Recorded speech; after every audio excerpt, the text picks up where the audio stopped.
You ended up going all in on fish in this game? I believe I've ever really sustained much off of fish.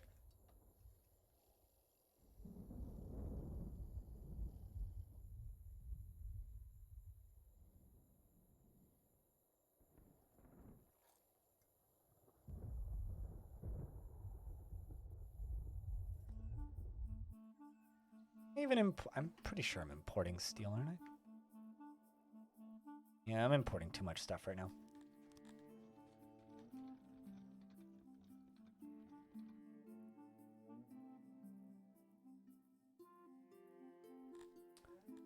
Also going to drastically decrease the amount of that we're exporting.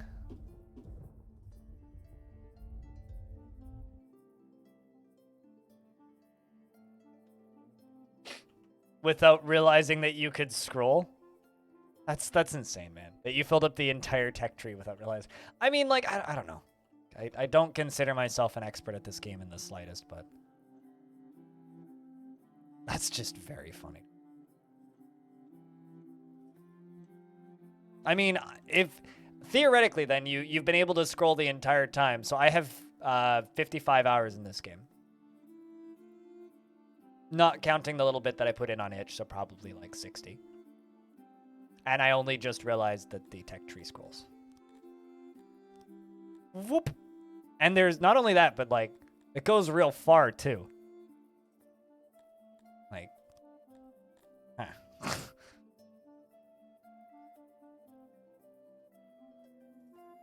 That's crazy. That is crazy.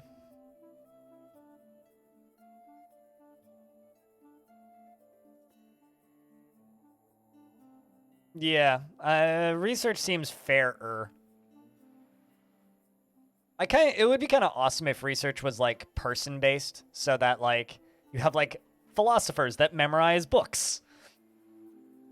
But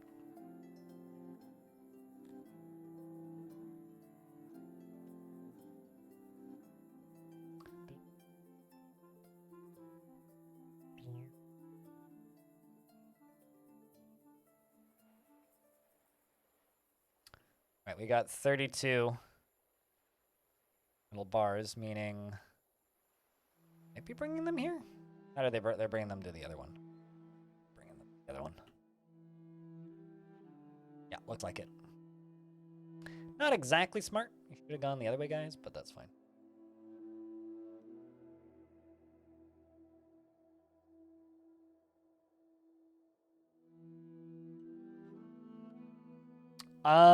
I always fail perception checks, but I always fail perception checks because I'm legally blind, so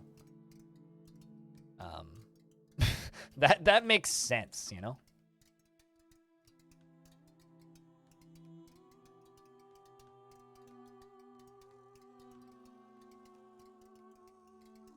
So me failing perception check, not exactly an uncommon effect.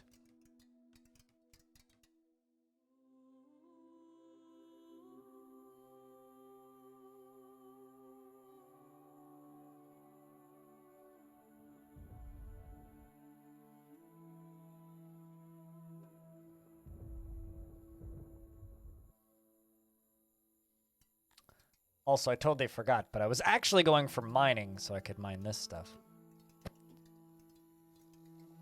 But that's also a really shitty deposit, so I'm not too worried about it.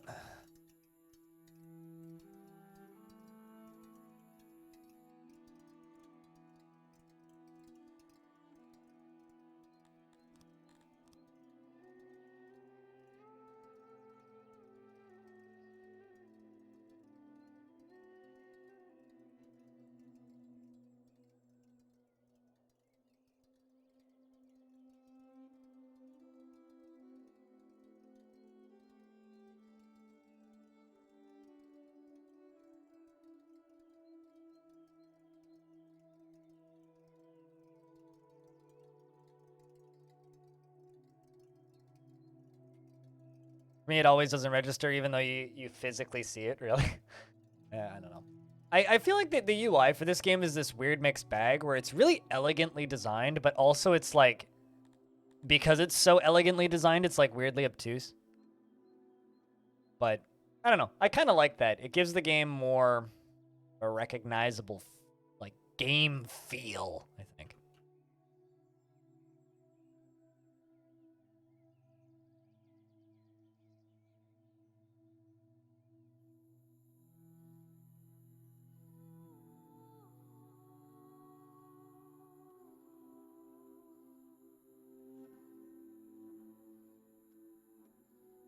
You really like the trading window changes? Yeah. No, I mean, it's certainly improving too. Even for the UI elements that are like a question mark, mostly.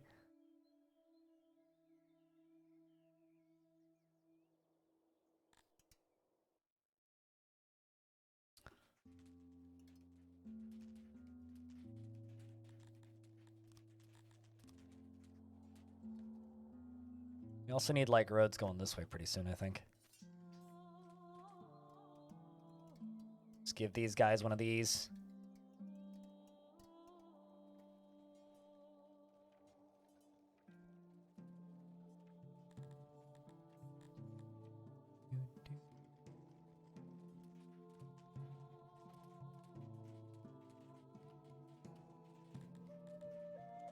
Going to, one of these. Copier.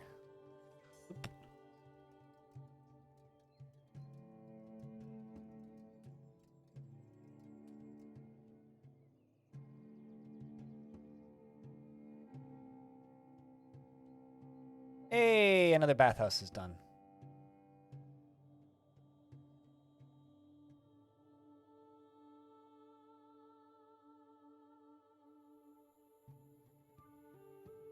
So now it's just going to take a little while for it to get heated, but... Or, no, it's already heated. It's nice, nice. So now they have more spaces to bathe after working. I think that's why the dwarves were so upset for a minute there, was because they had nowhere to bathe. Like, they were missing services, and one of them was bathing. I gave them that well. That helped a bunch. And putting this down here seems to have helped a lot, too. I am making clothes, yes. He says that as he has, like, no clothes. I should be making more clothes. How's that, actually? I already expanded that industry today. Right here, yeah. These guys. The current issue, though, as we're bottlenecked on fabric. I'm exporting a shit ton of fabric is the actual issue.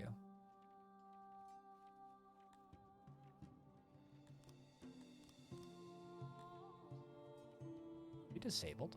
Oh, this one's disabled. Okay.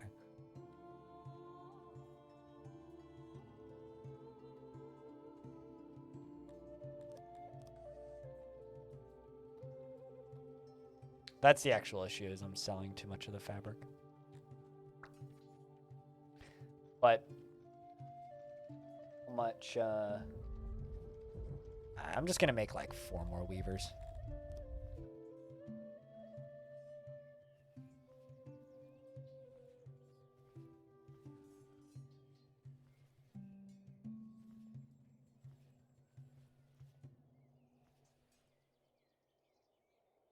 That's gonna use up all my extra odd jobbers.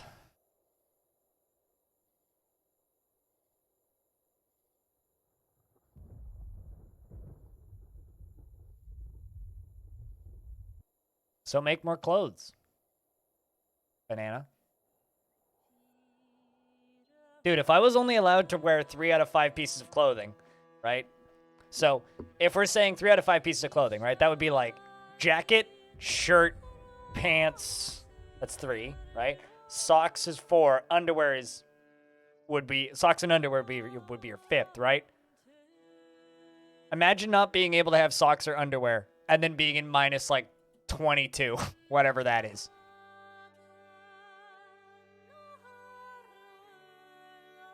Like, just imagine living that life. And try not to be pissed. Because I'd be pissed.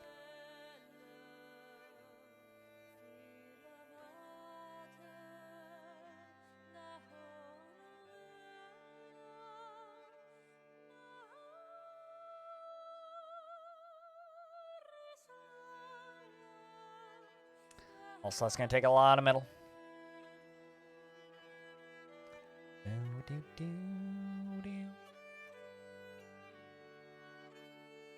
Hey, hey, Critty. How we do? Happy days.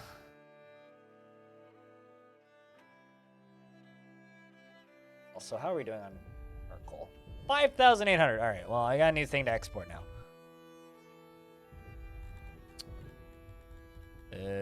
Coal. Not all of it. Do like that.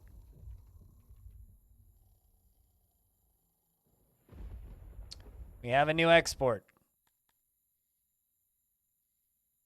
Sell price ain't high. Nothing compared to like furniture or meats, but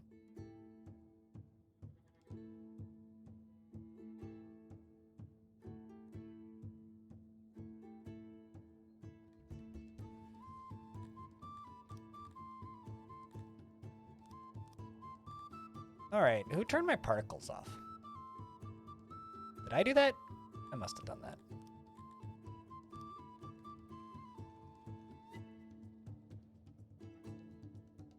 Just looking at the ground, I'm like, I'm not seeing the particles. What?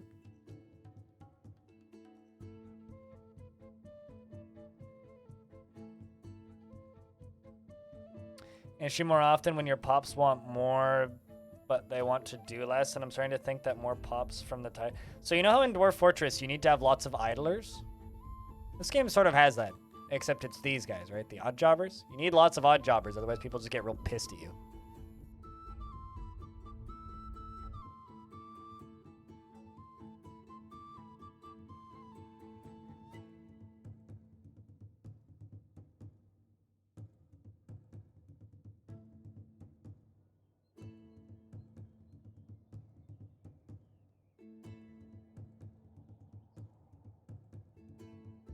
All right, well, we need roads that go around this way.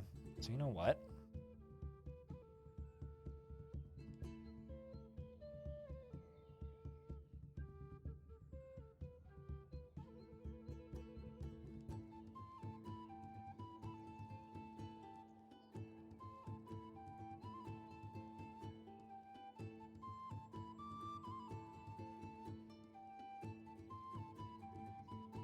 We'll fill in bits that look weird later.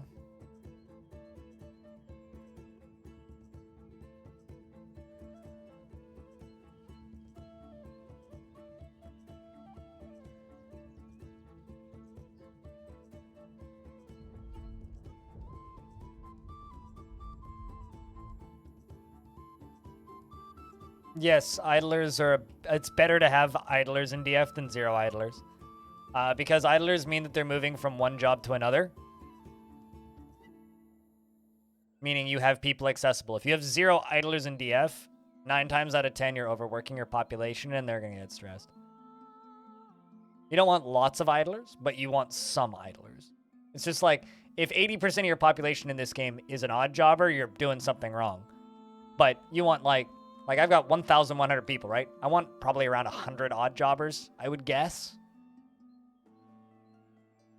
Just like in Dwarf Fortress, if you have 200 dwarves, you probably want like a dozen idlers.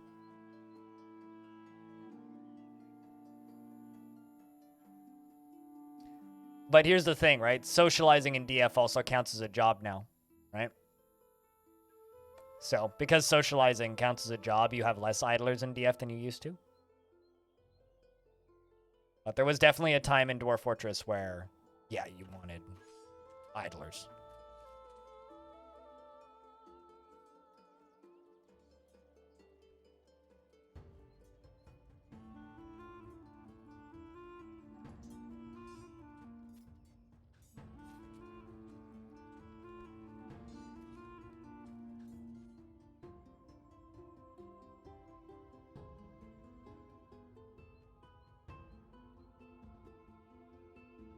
When you say your work, do you mean like your IRL work? Wait, what?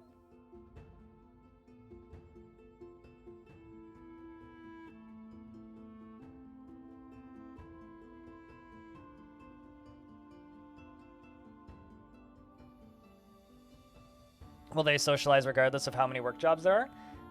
They will prioritize the jobs that you've given them over socializing. And they will get sad if there are too many jobs. Because they want time to party and socialize. They need downtime, basically. And if you're just, like, hammering all of your dwarves into working all of the time, your fort's, like, inevitably going to keel over in DF. Because dwarves just can't handle that amount of labor. They need a break. They need downtime, basically.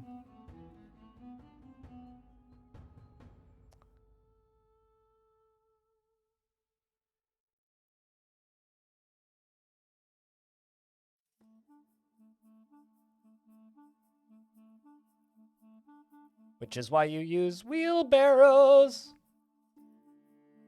Anyway.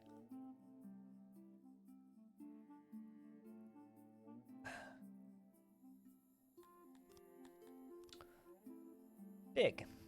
To mountain.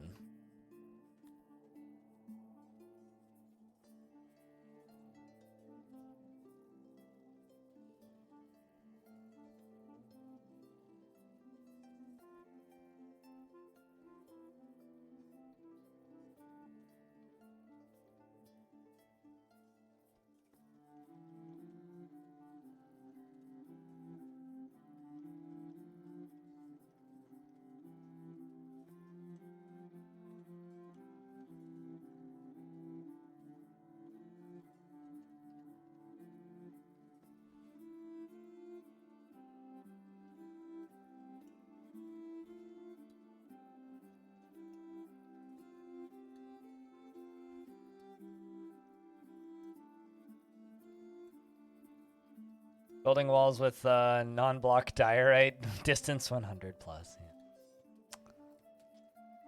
Poor dwarves.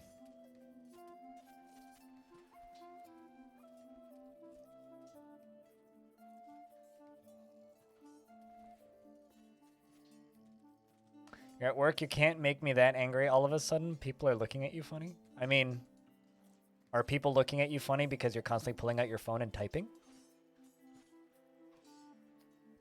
Or wouldn't people be looking at you funny for constantly looking at your phone and typing?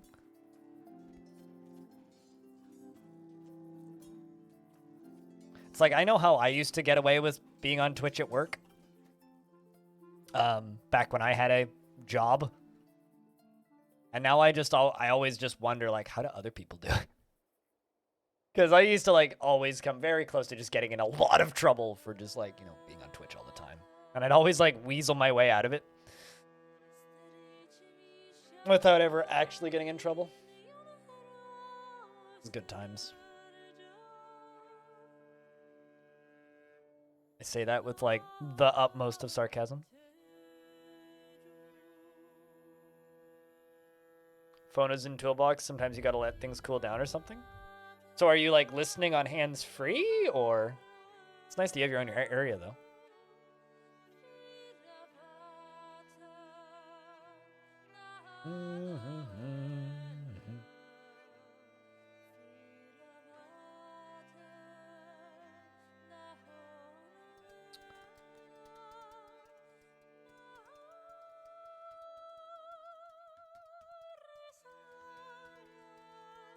Empty tavern, sad.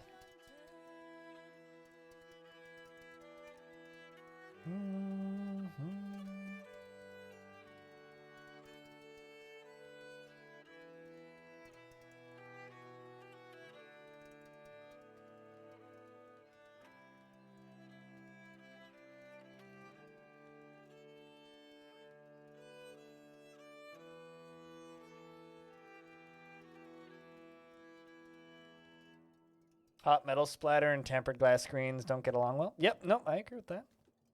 Hot metal splatter and most things don't get along very well, except for maybe more hot metal splatter.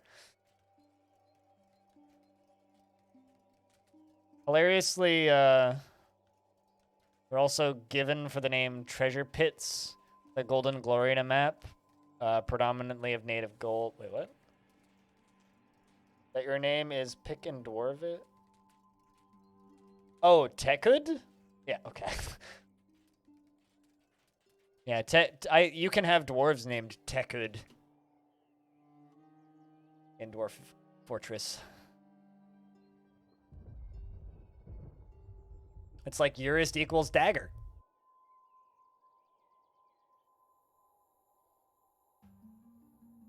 Really? Can they not get through that? I guess not.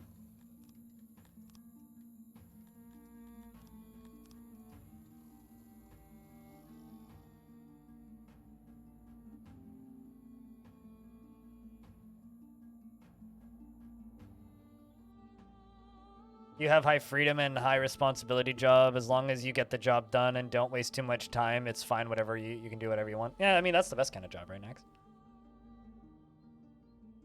See, I have high freedom, low responsibility job, but if I don't work, I don't get any money, so. And sometimes I work and I don't get any money. And then there's weeks like this week where one person gave me more than enough money for the entire week. So frankly, none of you guys need to give me money until like, I don't know, the 28th, and I'll be fine.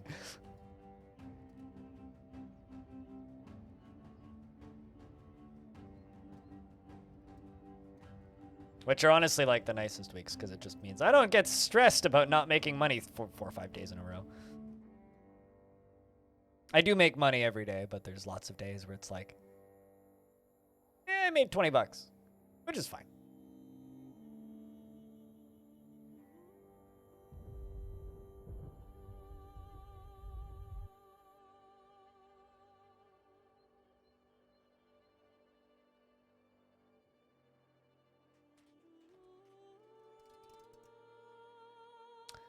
Man, all of these like tiny housing units are all new. Maybe we should go down here because I was gonna expand the lower half of this into grain farms and see if I could get a bakery up and running down here. So let's see if we can. Do I even have bakers unlocked yet? Hey, I do. Let's do that then.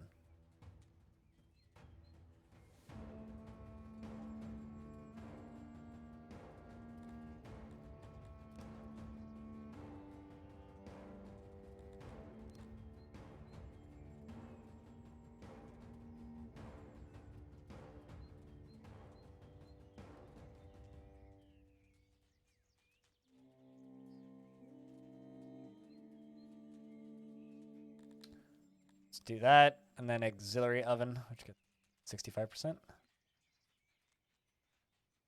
Oven. Oven.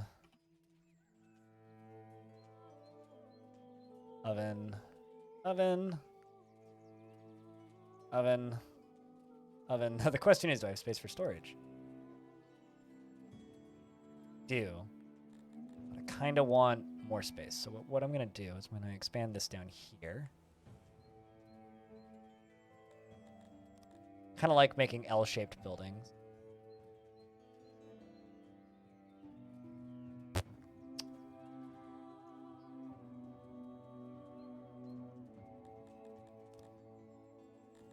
I'll put storage down here.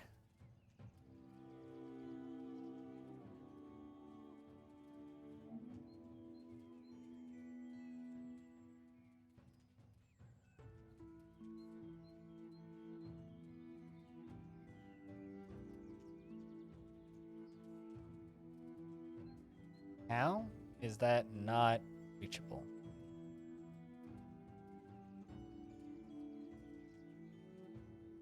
I mean, I suppose.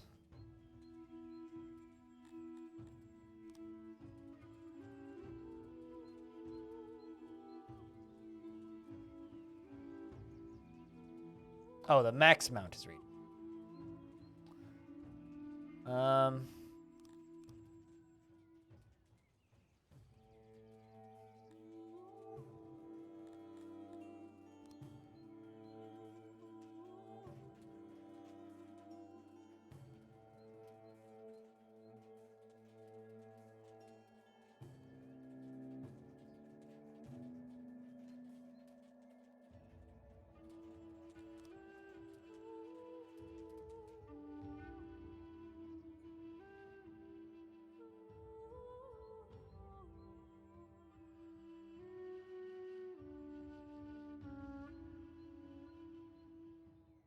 I don't know if anyone here is into stocks, but things are looking pretty red in the after hours.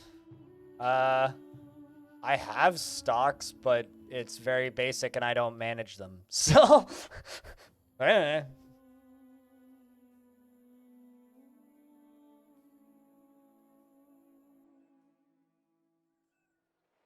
I'm not into that stuff, but I don't manage it.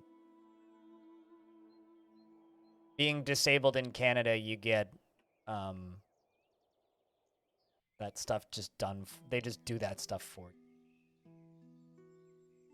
Nice parts about being disabled, I guess.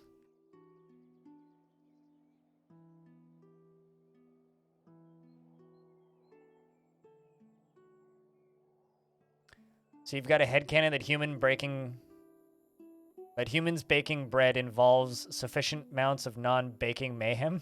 What, just like screaming and shouting and hoorah, bake the bread, shit like that. Just looking at Spy and you have absolutely no idea what's going to happen.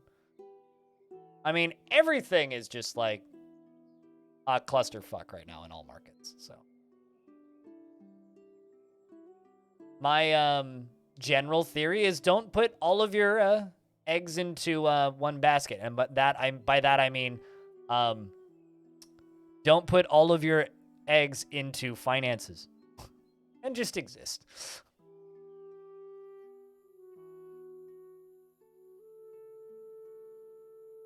Gotta hack the lettuce. Hack the lettuce. Beat that dough. Maybe they just like they're baking with sledgehammers.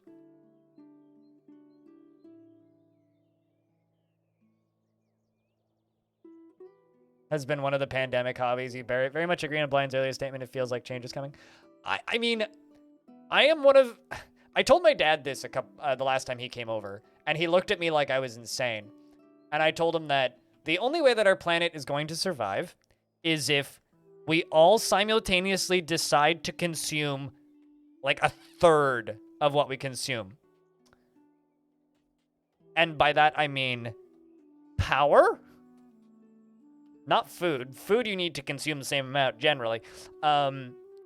Plastics, disposables, everything. And that's going to completely fuck a lot of industries, which means a lot of people are going to be out of work.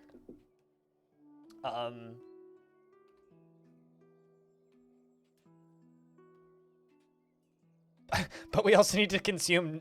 You mean? Oh, I missed the don't in that sentence. I read that. But we need to consume so much cheese and meat. No, we need to consume less cheese and meat. Just better quality cheese and meat. It's like Wagyu beef is no better than any other beef you could get anywhere else. They just make less of it. That's why it's so expensive. Like the Japanese figured this shit out a long time ago. It's like just. And because of that, like, there's a lot of industries right now that are shifting. And they are shifting dramatically. Infurious. Is that how you say it? Infurious? Hello. What's up?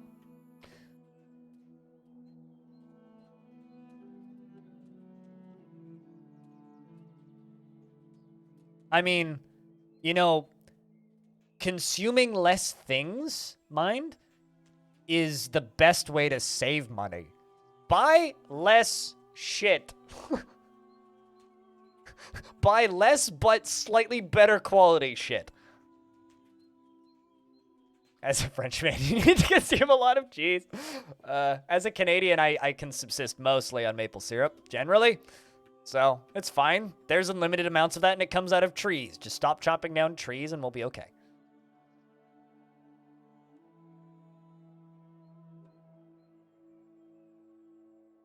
I don't know how long you've been lurking in Furious, but we are. Somebody brought up stocks, or wait, what brought up stocks, and now we're just suddenly money market and the world ending. But you know, it's funny because like I talk about how we need to consume less, and I'm sitting here just like using enough power by myself to like. I actually don't know how much power I'm using by streaming, but I assume it's more than I should be. But I try not to think about that too much. At the very least, I'm not, like, manufacturing plastic. But I also use more disposable plastic than most people. because I need it for my medical equipment that keeps me from dying. So there is literally that. It's like my syringes come in like these plastic cases, and I go through 4 to 5 of them a day. And it's like, well, I've just got like this massive biohazard bin in my apartment that's just full of disposable plastics that's going to be taken to a disposing site and burned. And it's like, well, I don't really have an option, unfortunately. So I have to try and like balance it out with other things.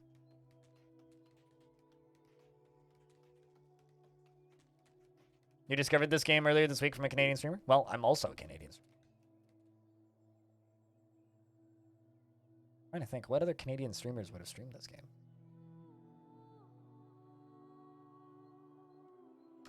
There's an interview that I did with the developer on my YouTube channel about this game quite recently, if you're interested. There's a lot of groups working on sustainability of medical goods. Oh, I know. But like, you know, it's something that like traumatized me when I was diagnosed with all this shit, because it's just like I am somebody who hates disposable plastics. Like it's like the opposite of anything I ever want to take part in. And it's just like, suddenly, guess what? You are now disposing of a fuck ton of plastic. What it actually made me do is it made me go out and spend $20 on reusable grocery shopping bags and reusable produce bags. I have these little like mesh reusable produce bags now, so I don't use plastic produce bags at all. I go into and also shortly or midway through 2020, my province banned the use of plastic bags, which is lovely. Although they still have produce bags that are made of plastic, and plastic is still in like packaging for food, so we're working on that. But at the very least, it's all paper now, which is like also its own problem. But oh, you want to know two? You want to know 2 facts about hydropower that fucks things up? Number one, the point that you just made, but it also completely fucks up local microbiomes. So areas that would normally have like a small, fast-running river through like a valley between 2 big mountains that would flow down into the ocean, right, and have lots of tree cover, are now gigantic, unnatural lakes that shouldn't be there, which take in a lot of light, warm up in the summer, and heat up the area around it. I mean, I'll take that over burning coal, but it's like, I mean, hydro ain't perfect. You actually need like a lot of really small hydro dams instead of a couple really big ones. But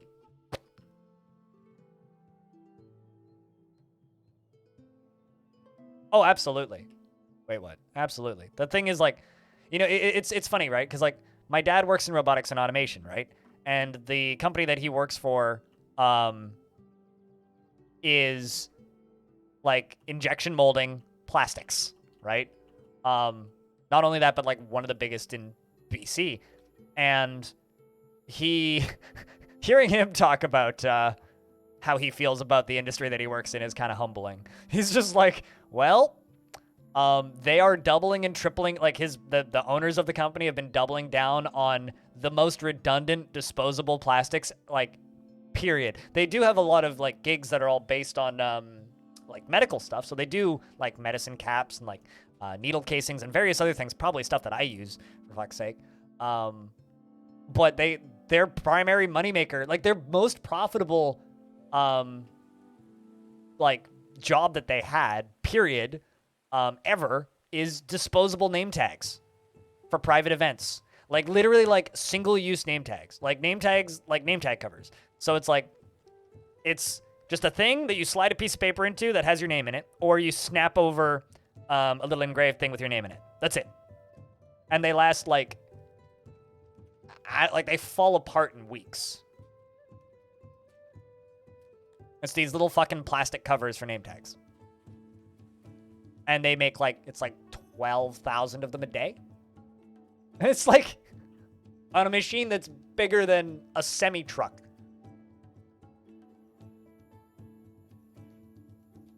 From plugging into geothermal vents. I mean, that's like, there's lots of different magical solutions, but there's no perfect, like literally there is no perfect solution for generating electricity. 12,000 sounds low, TBH. I mean, it's enough to supply most of Canada with name tags. Most of Canada. Granted, right now they're making like COVID testing kits and shit. Like they're doing good stuff that needs to be done, but like it's not all bad for sure, but there is they make a lot of things that like my dad's just like, well, I get to do some soul searching when I retire.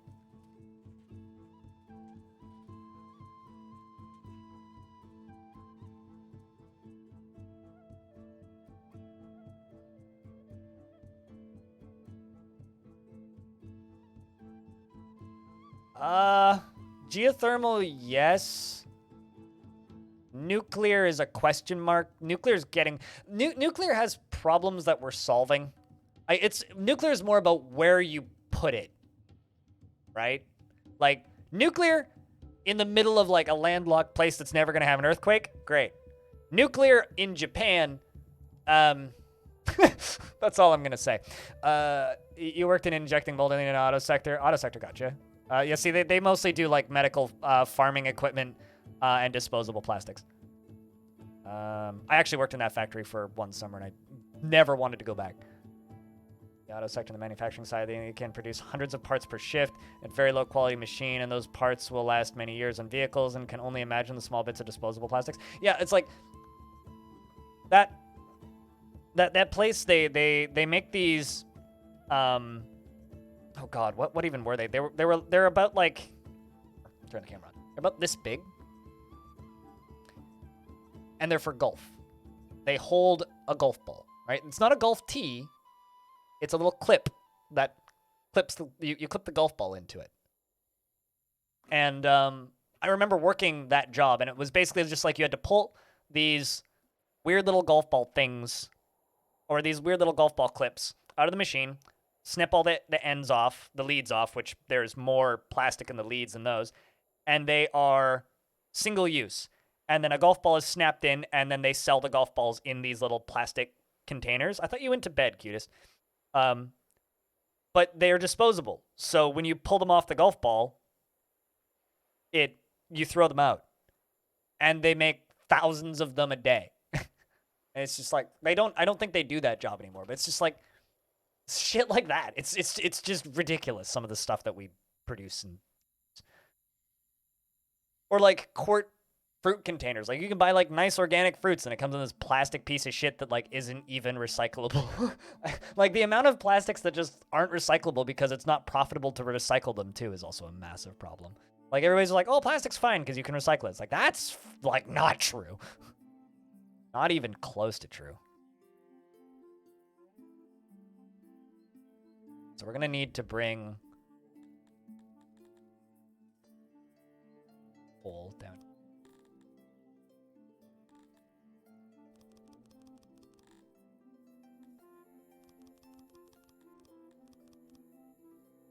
Put that one to fetch as well.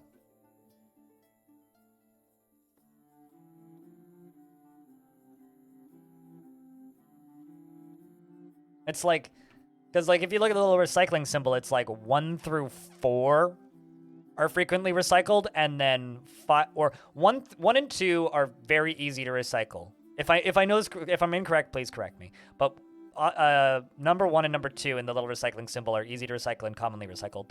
3 and 4 can be, but are rarely recycled and are usually exported to third world countries to be recycled. And then the rest through 9 just get thrown in the dumpster generally.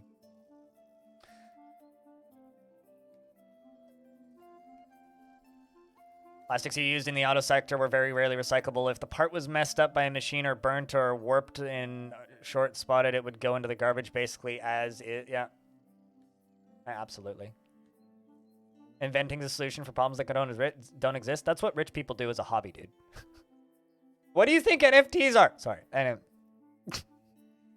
Inventing a solution for a problem that doesn't exist.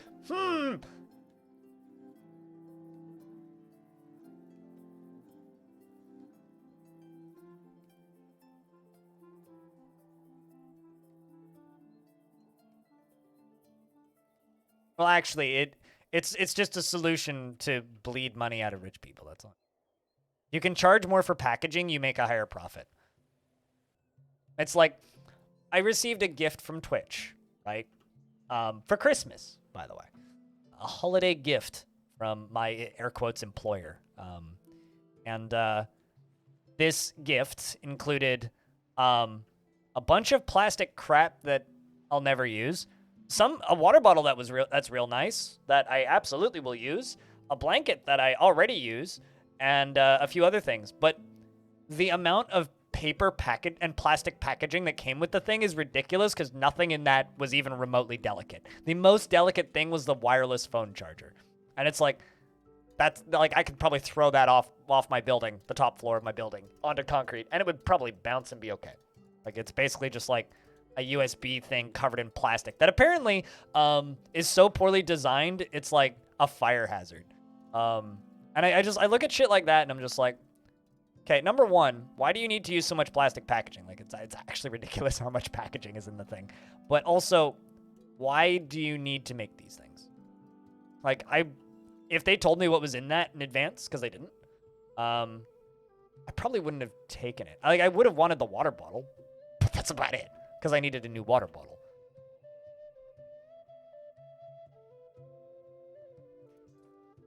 Some of the poorest world companies dump their trash because no one can stop them. Yep. There's a couple really good Netflix shows on the subject. Oh, no storage in the vicinity for bread. Duh. Let's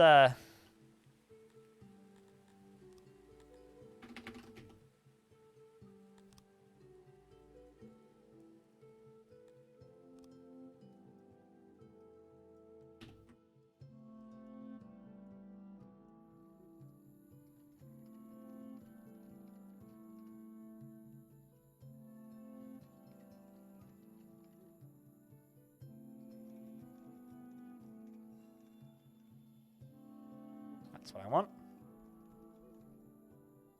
This is just going to be for bread.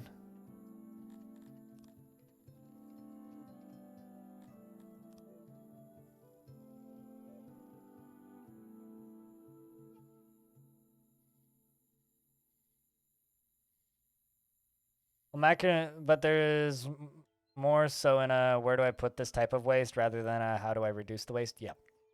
You're a bit of a pessimist and you believe recycling was a way to push manufacturing problems into the consumer and a way to, that's not a uncommon take. Wait, what? Not an uncommon take at all. There's also an enormous and basically carbon neutral source of many of our needs that you can dive into and collect pre-made goods from right now. It's called the thrift store. I mean, like, my biggest hobby right now is buying used records and buying used audio equipment and repairing it. That literally is my hobby right now. Considering, like, the number of people that I've met over the years where their, like, main hobby is I go shopping and buy shit. It's like, well, I mean, I go shopping and buy shit too, but it's like, I go to the record store, which is, like, mostly used stuff. And I,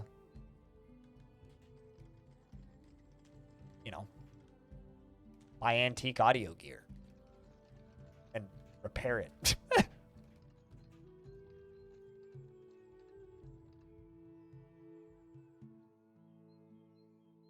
So our bread output is currently null because I don't actually currently.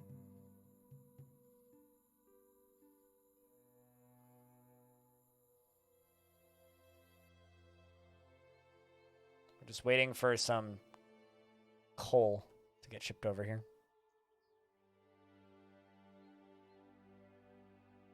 Yep, that's not an uncommon thing. I genuinely believe that I live in a bubble. And this bubble is, like, very anti-consumer.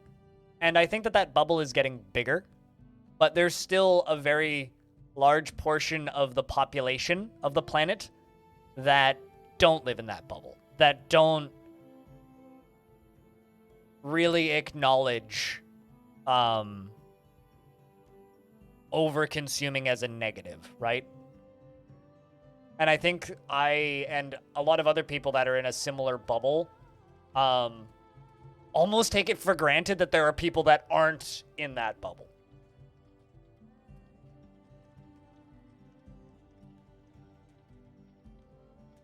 Also, another thing about thrift stores that would support your carbon negative statement, Banana, is a lot of thrift stores also do charitable work. Like the thrift store that I buy from does two main things with charity. They build wells and help people access water and toilets. They build plumbing specifically, and they also do trash cleanup efforts. So, depending on the thrift store, it could also, if it's a charitable thrift store,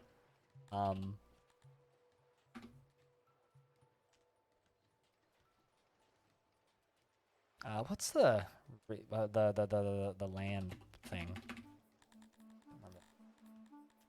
Big canal, remove water. That's it.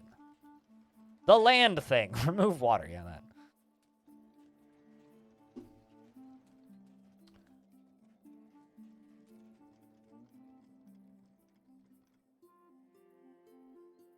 I have this, so I have this, I've been fighting with my mom on this for a bit, chat. I have this jacket, right? In fact, if you guys really want, I can show you this jacket. It's ugly as shit. It's 2 sizes too big for me, which is great. It means I can fit 2 hoodies underneath it when it's really cold outside. So when we get like minus 15 outside, or if I go like snowshoeing or something, I can really layer up, which is great. It's got wool innards. It's got a phone case on the inside that's big enough for all of my diabetes shit when I need it. It's got a water bottle holder on the inside, which looks strangely like a gun holster. But it fits a water bottle, so fucking whatever. And it's this great jacket. I love this jacket. I've had this jacket for about 8 or 9 years now. It is the ugliest fucking jacket on earth. It makes me look like a homeless person. It's like stained in the worst spots with like these awful, like almost coffee looking stains. Water gun, yeah, perfect. It's stained in the worst spots with like these coffee stains that in places that were supposed to be white. Here, I'll go grab it. Hold on. Just let the game run slowly. Yeah, he says as he pauses it.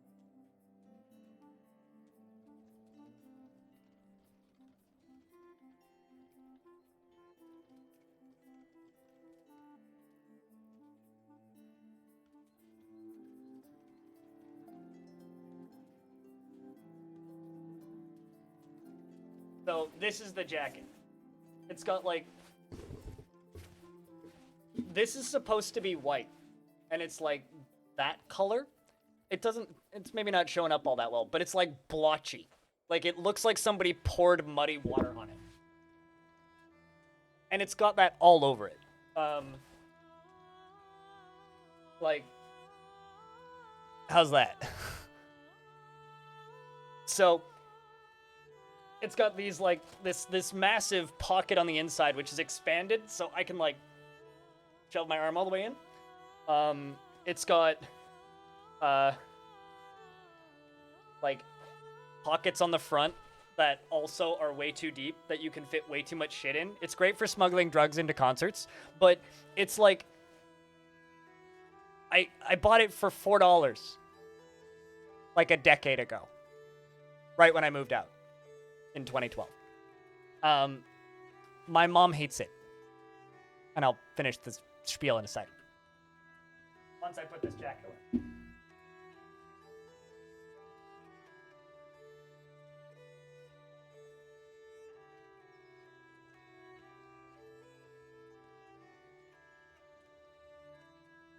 And it's like, it is so warm, and it's lined with wool. It's a little itchy if I don't wear like a sweater on underneath it, but it's fine. And I love that jacket, and I've had that jacket for a long time, and it's super comfy.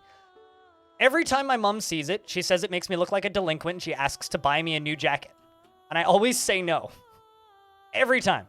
She's just like, let me buy you a new jacket. And my response is, no, I don't want a new jacket. I don't need a new jacket. I want to keep my jacket.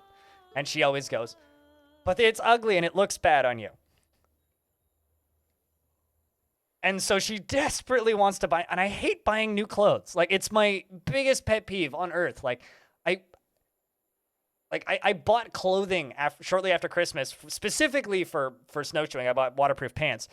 And it's the first time I've bought new clothing in like years. Yeah, like my dad's had the same jacket for like longer than I've been alive. This big like winter jacket. And my mom is just like, but it'll be warmer. I was like, no, it won't. Like, you can't get warmer than wool. And it's literally just because it's stained and looks ugly. And I will fight tooth and nail and try and keep her from getting me a new jacket for forever. Well, who cares what you're trying to look like when you're trying? Well, I mean, I'm never going to be trying to work because I work from home, right? But like, who cares what the fuck I look like when I'm snowshoeing, right? Who cares what I look like when I'm going to the grocery store in the winter while it's snowing? Like, who cares, like, at that point? I certainly fucking don't. Not quite all bread. Let's do bread and coal.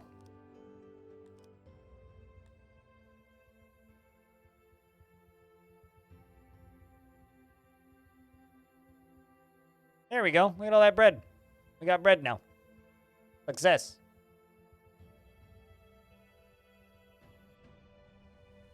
Go out the window for everyone. Everything is covered in water, mud, and salt, and snow, and whatever. But literally, it's just like... It's a good situation. It's just different values.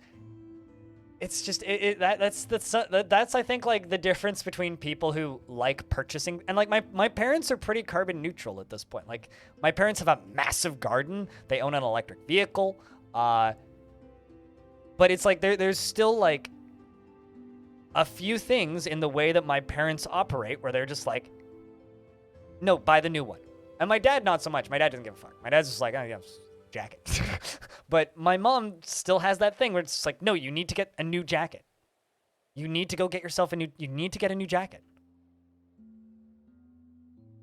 Maybe she thinks that jacket is the reason I'm single. I don't know. It's like, I have 3 jackets right now. I've got one that looks nice that isn't waterproof. I've got one that is like kind of warm and has fucking paladins on it, which I bought from a friend of mine because it didn't fit him, and he worked the booth for paladins at PAX one year, so he has like this paladins jacket. If you don't know what paladins is, look it up. It's a Overwatch ripoff by Hi-Rez Studios. It's more of a 5th date jacket. I mean, if I had to go on a date, I would wear a nicer jacket. I would wear my nicer jacket and just be cold, and I'd be fine. Oh shit, we have more peoples. Here, you can be master of farms. I didn't realize I had another spot open. Any more? Okay. Maybe my other noble died and I missed it.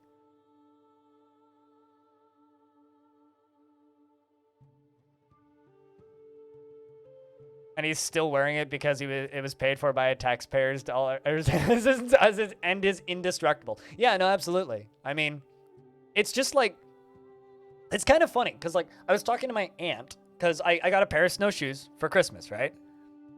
They're like top of the line. They're like the best snowshoes that you can get, basically. And they weren't cheap either, but it was the only thing I got from my parents for Christmas. And I specifically asked for that one. And when in the one time I went snowshoeing with them this year, because then stuff started locking down again. We're going to try and go again on the 8th, but on the 28th, but we'll see if that actually happens.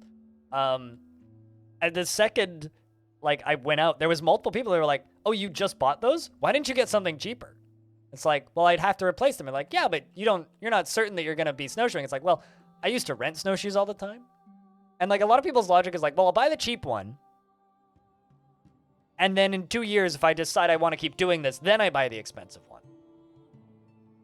That makes no logical sense to me, because then you're throwing out a pair of snowshoes. Like, just get the expensive one so you don't need to worry about the... Anyway, I don't know. This is a very strange rant.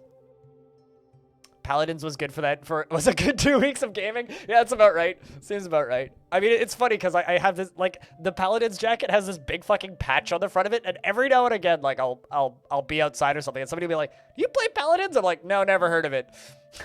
I pretend to be that person who has like the Nirvana shirt on, who's like never heard of Nirvana because it just had a cool smiley face on it, and they got it like somewhere where you'd get a Nirvana shirt. Hot Topic. Yeah. I pretend to be that person. Sorry, what? No, I got this used. Oh, okay. I did have one random person on the train once be like, "Do you play Paladins?" Ah. I got this jacket used. I thought it was a sports team.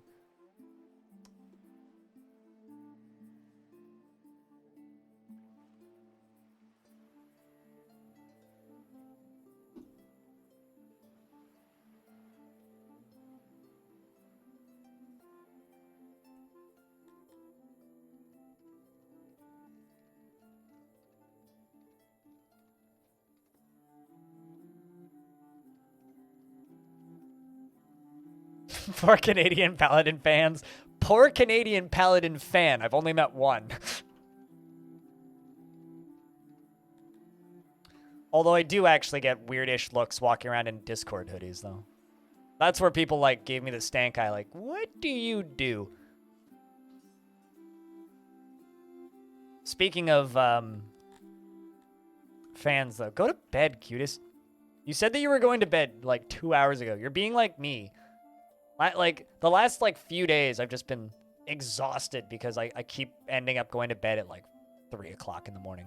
Like, last night, YouTube just decided that I really, really, really wanted to watch System of a Down music videos and old System of a Down performances at 1:30 in the morning. It was great, but, like, it's not, like, you know, exactly sleepy time music. It's very much, like, upbeat, peppy, like, wake the fuck up music. Get mad! But it's not great for the, you know, the old sleepy brain.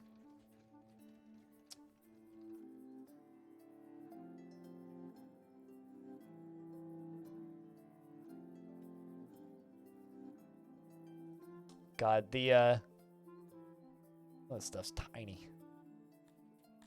Doing on research. Pretty fucking terrible. Wake up! Grab a push and put on a little makeup. You wanted to. Speaking of music, complete, like, shift in subject. That new Muse single is really fucking good, and I think I'm getting back into Muse. I haven't really listened to Muse since 2009, since Uprising. Uprising was the last time I heavily listened to Muse. And that new single is really good. Like, really, really good. Like, really good. Cousin in Quebec gave you a ton of branded stuff when he was a rebel and bought everything like Obey. Hey, a nice denim jacket, never wore with a brand or anything. Many people in high school lost it and you never knew what it was. What is the single here? I'll link it. I literally DM'd it to everybody that I know last night who talk about music with me, but oh. Old Won't Stand Down. It's real good. Like, my favorite era of Muse was, like, when they flirted with metal a little bit, and they got kind of poppy for a while there, which is fine. Like, it's not bad. It's pretty fucking good for what it is, but it's, like, not the kind of music I was listening to at the time, and they're flirting with metal again, so I am stoked. Like, there's damn close to down-tuned guitars in that, and it's chef's kiss. So fucking good. Yeah, they haven't done anything since Drones, which was not a very well-received album, if I remember. Or if I'm correct. At least it didn't feel like Drones was particularly well-received. And then they put out an album called Simulation Theory that I haven't listened to at all. I do quite like Drones, though. Drones is alright.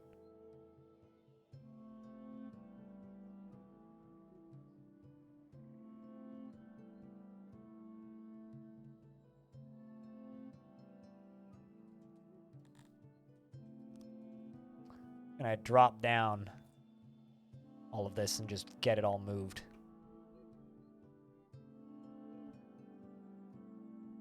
They're going to refill it all, and then everything else is getting shipped elsewhere.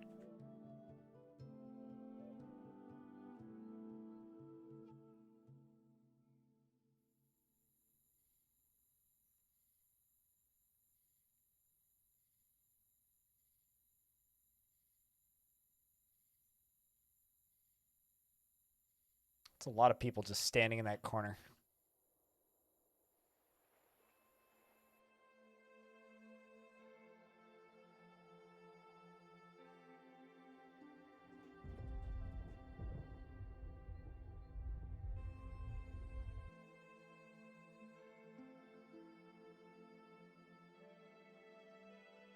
Kind of hoping that they'd be dropping that stuff off, but I also need an eatery down here. Let's do that. One of these.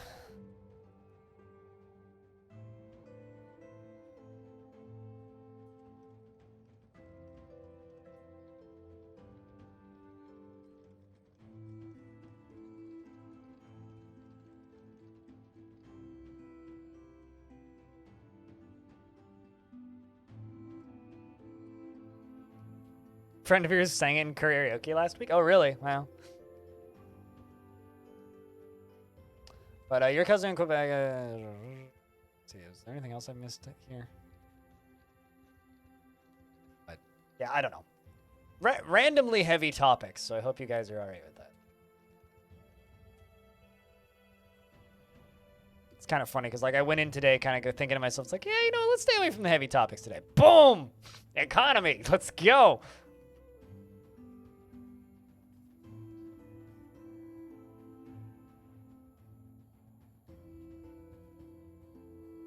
God, this city has expanded so much today. It's like everything up here is all new. Most of the stuff back up here is new.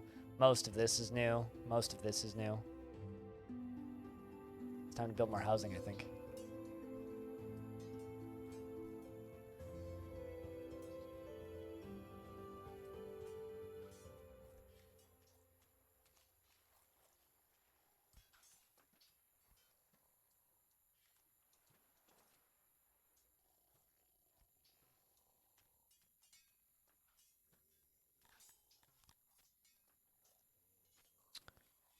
Let's do that.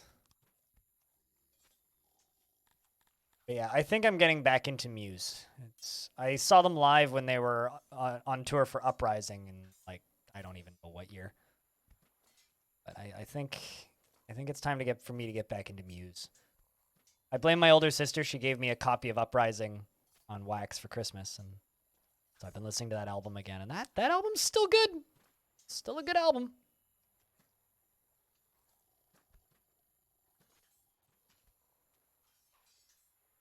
What, listening to Muse again? Was like a time machine?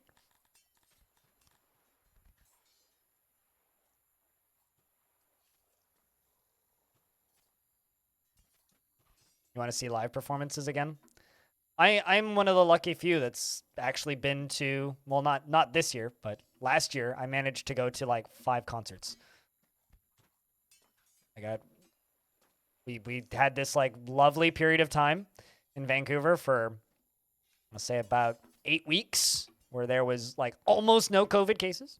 It was like after Delta would kind of wound down and like concerts just happened again for like a very short period of time, and now everything's getting canceled again. It's fun while it lasted, I guess. I hope it returns, but I hope it doesn't return until it's safe. Although, like, Slipknot just announced a show in Vancouver in, like, April. Which, tickets for that go on sale tomorrow.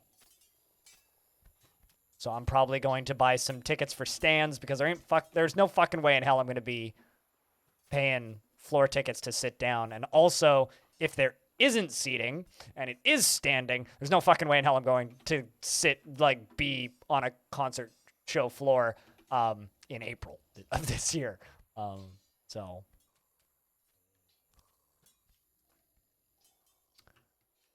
both of those things.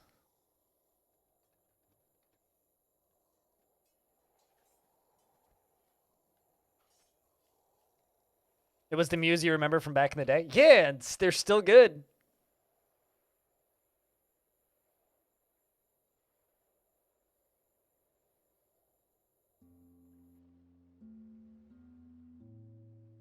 Yeah, I like Muse. You know, I was looking at comments on other Muse stuff because I ended up watching a bunch of Muse music videos last night after I saw that, older ones. And I saw a comment on The Resistance, the music video for Resistance, or maybe it was a live performance. It was late last night and I was not exactly sober. But I saw a comment on that, which was literally just, I've come to the realization that Muse is one of the bands I'm going to tell my children about. And I think that that's not too inaccurate. Like, they're one of those bands that I think will, like, still exist, like, in a couple of decades. That people will still listen to, that will still be kind of relevant. Because, I don't know, even when Muse isn't great, they're still better than, like, the majority of popular music.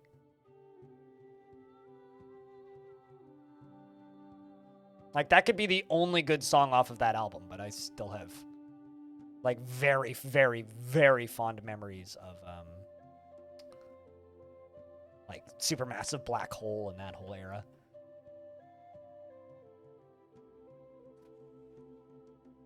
We really need more workers. We're, like, capped. I could bring in more of these guys, but everybody hates them, so I kind of don't want to. So hopefully this will bring in more odd jobbers. Or increase the capacity for more odd jobbers.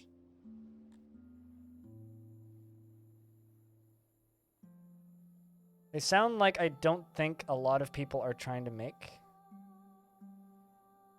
Are you saying that they just have a sound that not a lot of people are trying to pull off? They are the closest thing that, like, we have right now to a modern day Queen.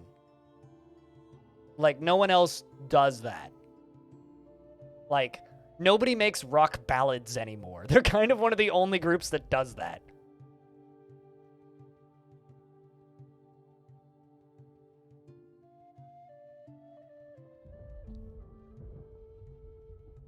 And, like, if that whole album ends up being anywhere as heavy as that one song, I will love that album. Like, if half of the tracks are that heavy, I'm stoked. Can't wait. It's going to be fantastic.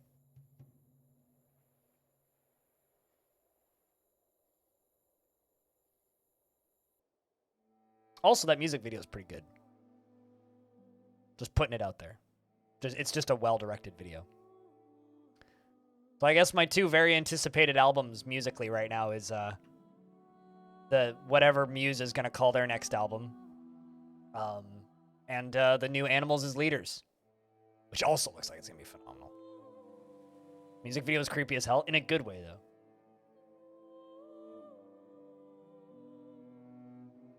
His face wasn't even his face! Ah!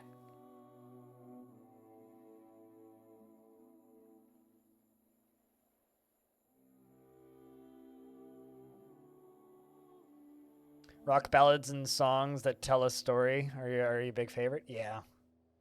Well, I mean, that's I don't know how many of you guys caught all of the lyrics for Won't Stand Down, but that's also like a song where I just like maybe it's just because I like punk rock so much, but I love it when bands are just like, yo, politics, have it. I love it when bands do that, and I feel like a lot of there's not a lot of bands these days outside of the punk scene specifically that will just do that. Like, it's not that common amongst popular music. Like, a lot of stuff is just, like, distilled down to boredom.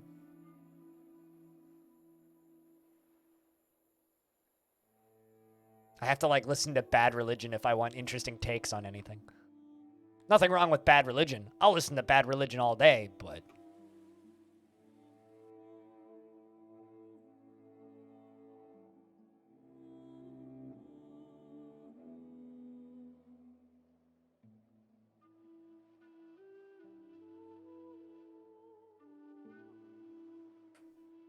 This is great. Our bread supply's climbing.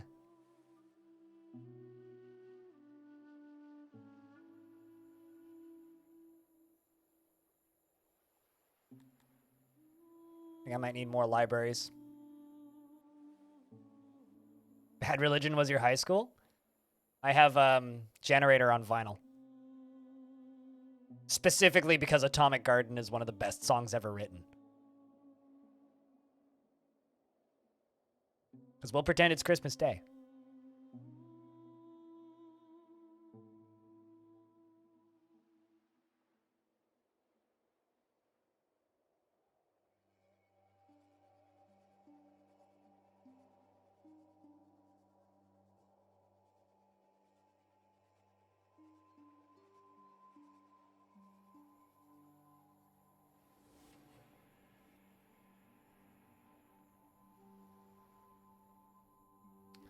You learned more about Ezekiel from the Dark Ages than from Sons of Snakes.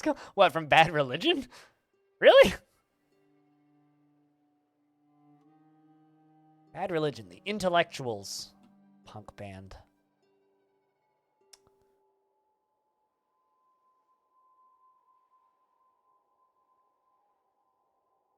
Speaking of bands that are still better than they have any right to be, Anti-Flag's new stuff's also pretty good. Another band I was supposed to go see last year and they canceled at last minute. Probably for good reason, but...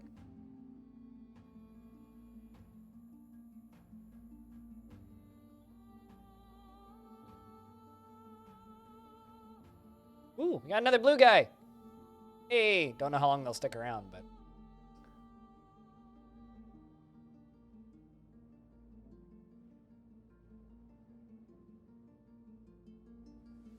Actually got some more odd jobbers now.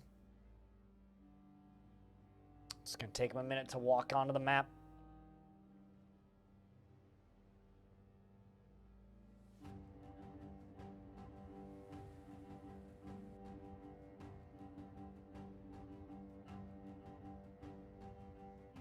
You know, honestly, as far as bands to grow up with, I would actually say that Bad Religion is like one of the best. Because they are such an intelligent band, and they're unfortunately we are seriously lacking in intelligent music. And I know that might sound bad, but it's very much the truth. Like, we are lacking in intelligent music.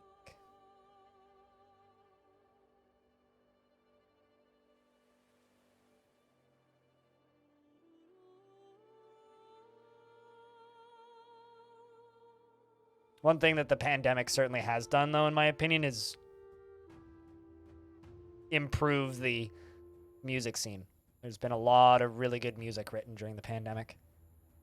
Unfortunately, it's a question mark as to when, if ever, I'll ever be able to see any of it live, but...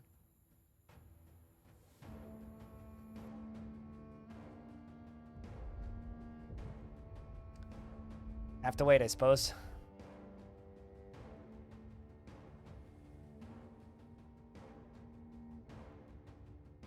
Also, I do genuinely believe that the best thing that has come out of the pandemic so far, aside from, like, you know, advances in medical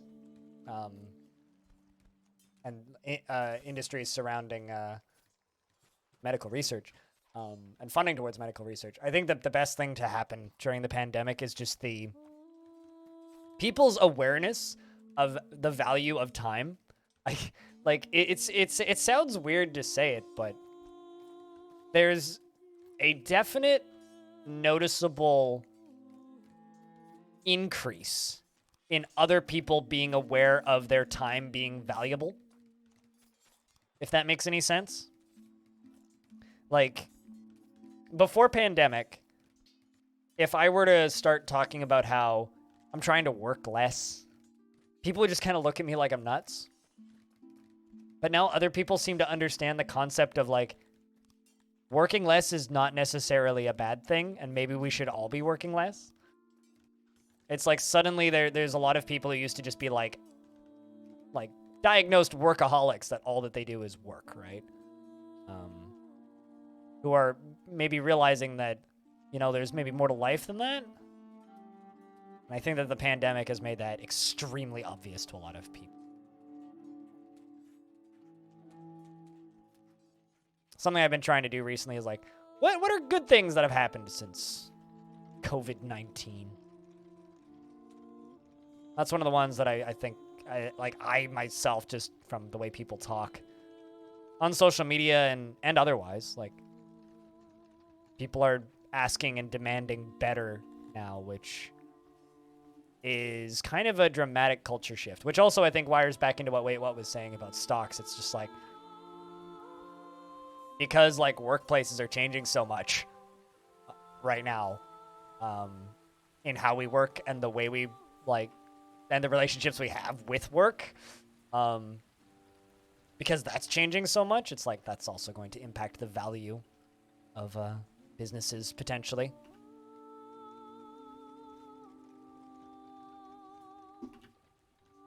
Like businesses that are capable of being self-sufficient with work from home stuff, their value's increasing. You know, I genuinely wonder how many people have actually kept up with bread making. Because, like, I never did that. I don't have the kitchen space to do that. I have a very small kitchen, and I don't really want to dedicate more kitchen space to a bread maker. And I live pretty close to a nice bakery, so I'm kind of spoiled with that. So I buy my bread locally from them. But, like, I do actually wonder how many people stuck with that. Homemade bread is so good. It's right up there with socks straight out of the dryer. Yeah. As a diabetic, though, it's very hard to carb count homemade bread.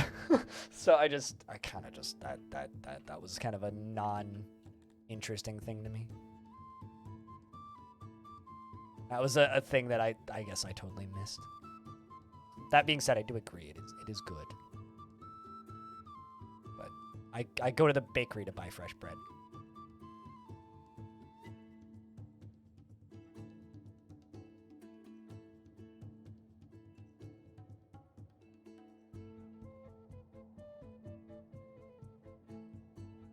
A lot more dwarf or orcs want to live here.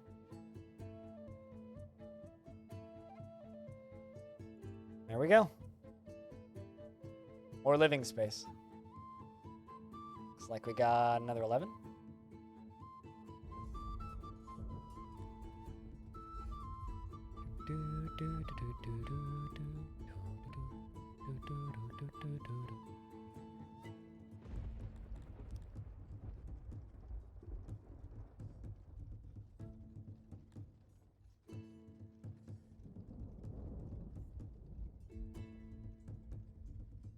Also, I don't even know if what I'm saying really makes sense to you guys, but these are just things that I think about when I'm sitting on my floor in my apartment after streaming.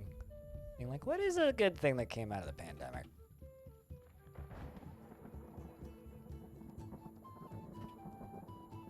It's almost like maybe we need, like as a society, we kind of need to have some sort of calamity like this to just like slap some sense into us.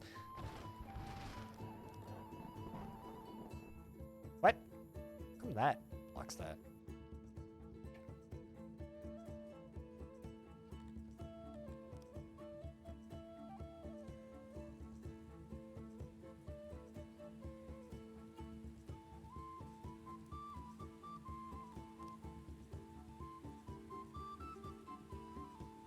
Pandemic hobbies, you're working on your second 20 pounds bag of flour now? Oh, hell yeah. I don't know. I cooked from home, at home a lot already pre-pandemic, and I still do.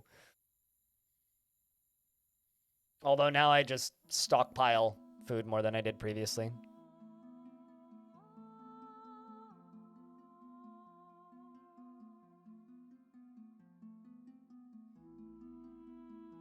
You have a bit of a window into that world? Type 1. Over here. It's fun. My little sister has it too, so.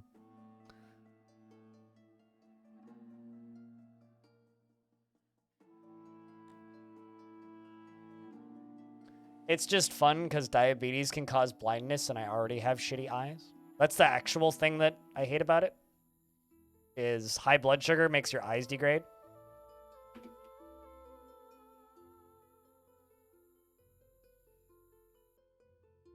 And I already have eyes that are degrading. So it's just like, it's like a kick in the teeth kind of for me. Because it's just like, well, you now have a thing that can't be cured that makes your eyes worse faster. It's like, great. Well, I already had bad eyes, so brilliant.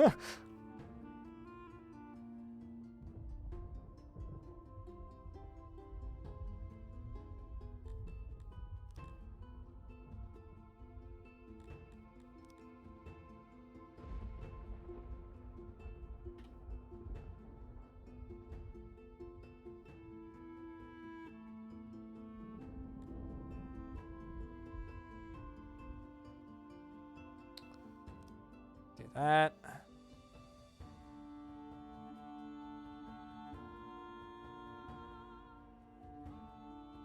Super worried about your left eye iris. Good as looks like. I mean, get your eyes checked, kids. Eyes are really difficult to repair. Spoiler.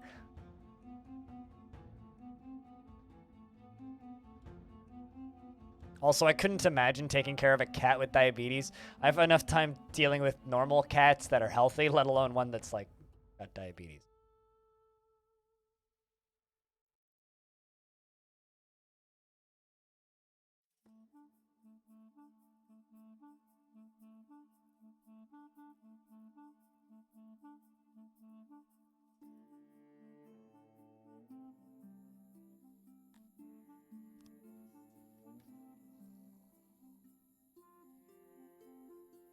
To 43 odd jobbers again.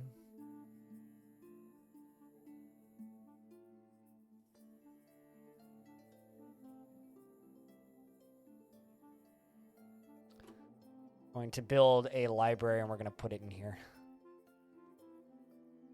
Sorry, what? Can I not put libraries underground? Okay, I can. I just...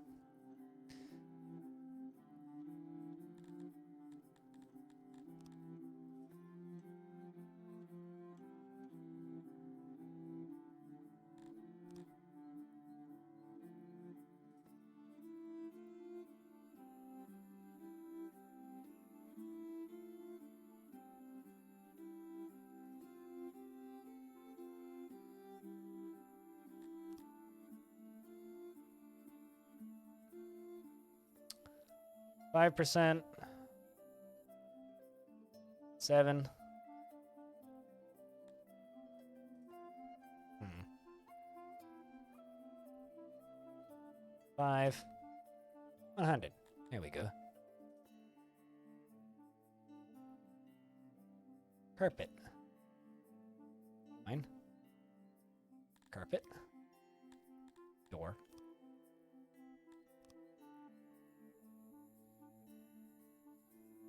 It's not so bad. Oh yeah, true. Yeah, okay, no, that makes sense. Actually, I didn't really think about that. I guess a dog would be tougher. But like dogs are also kind of carnivores, but a lot of dog food has like yeah, okay, I mean that makes sense.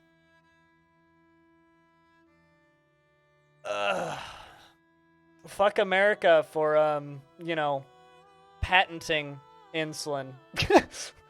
God, you want to get mad at society? Look up like the discovery of or like the invention of synthetic insulin and then look at the patents on them and then look at how much the US charges for insulin. And then look at how much Canada charges for insulin.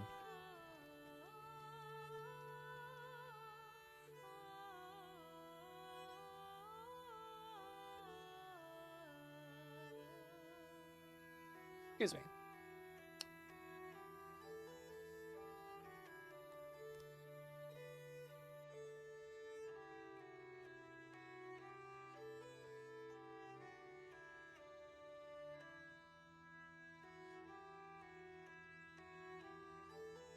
Too much, always too much? Yep.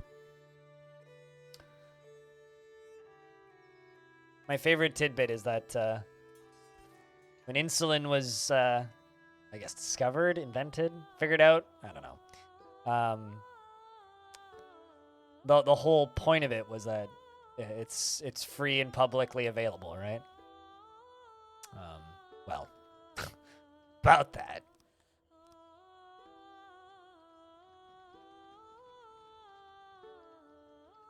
Just need one twit to be like, yeah, no, we're not going to let this be public.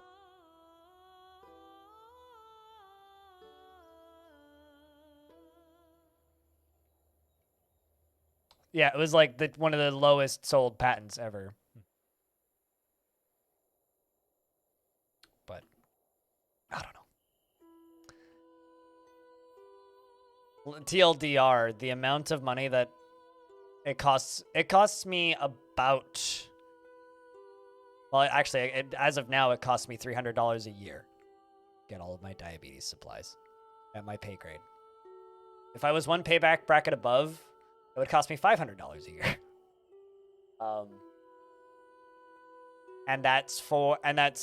And the price of a box of insulin, which lasts, or just a short acting box of insulin, not even including the long acting, is about $200. Or that's how much it would be if I didn't have, like, if I wasn't Canadian, right? If I were to just walk in there and buy one, it would be about $200. In the States, it's about $450. And without coverage, it could be up as much as $800 a box.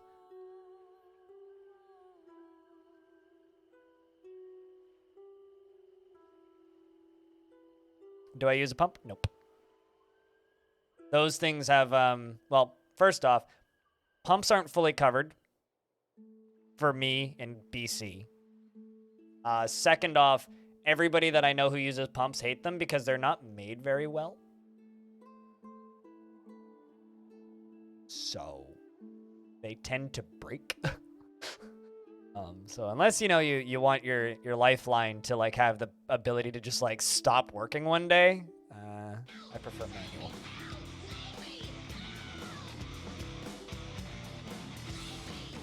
Hey, boss. Hope you're hanging in there. Maybe tomorrow/tonight you'll sleep better, smile. Hopefully, I get to sleep in tomorrow.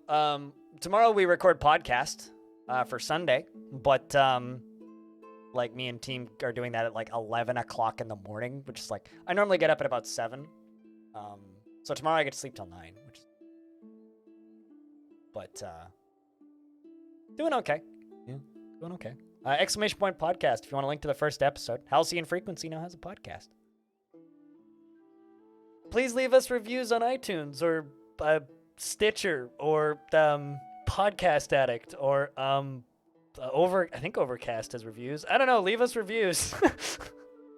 Because reviews are like pulling teeth. Kind of neat to have bionic people. This is what I say about pumps. I will be interested in getting a pump when it's not an external thing. Like, my little sister has a pump. My little sister has a continuous glucose monitor, which has, like, Bluetooth connectivity and a pump. I think if I didn't work in tech, I would probably have... well, the continuous glucose monitors, the cheap ones, are covered here now.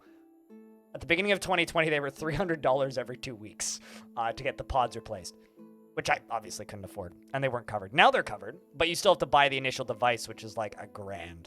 So it would cost me like about $1,000 to get a continuous glucose monitor, which is just like the thing that, like, beeps when you're going low. Also, chat, could I get a round of beers for the second resub of the day? Please and thank you. From Prismatic.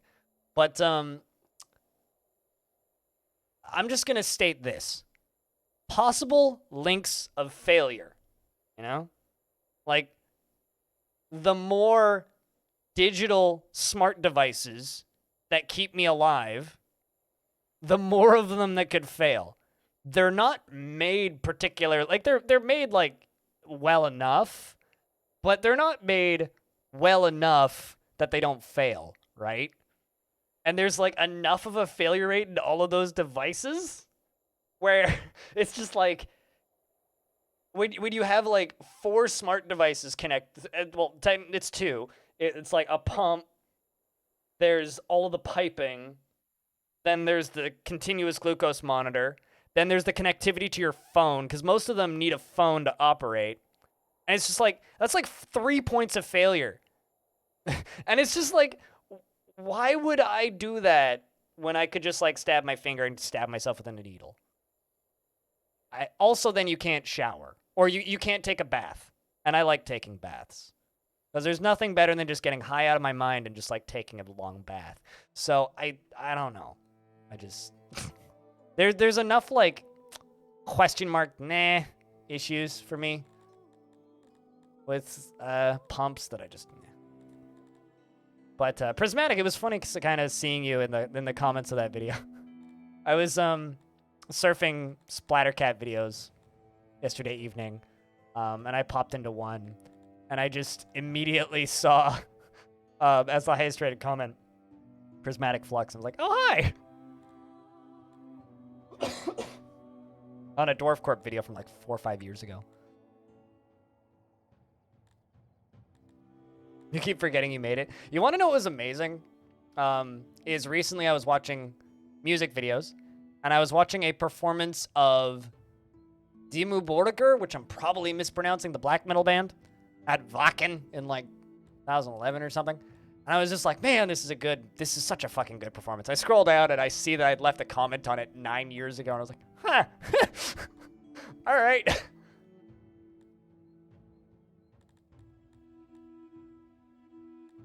Now I've lost logistics. Where did logistics? There it is. Want the transport.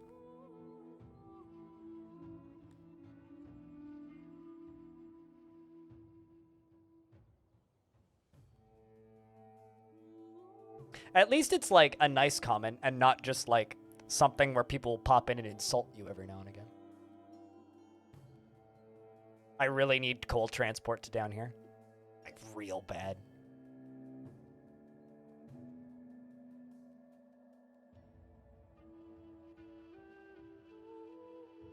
Because of the comment that you'd left? Yeah. I mean, it's happened to me a couple of times. That's just the most recent one. I just think that's a particularly funny example because it's like years later.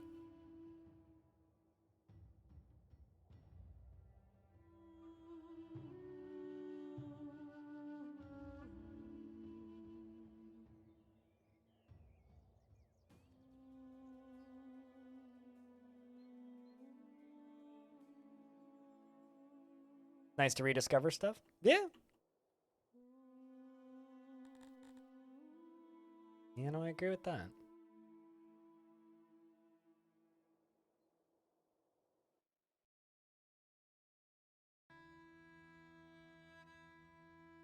Also, Dwarf Corp still looks kind of bad to me. It looked bad back then. I saw that video pop up, and I was just like, I wonder if that game looks good now. I remember it looked kind of bad back then.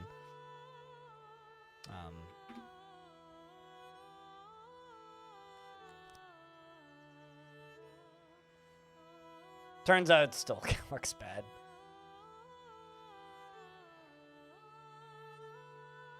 Yeah, I remember when that game launched on Steam and everybody was like, yo, this developer is like notoriously not good at updating their video game after a lot of false promises. And so I held off. There was like another game. I think it was just called Embark. I wonder if that ever got developed more. I'm actually going to check now. I'm wondering about it. Embark.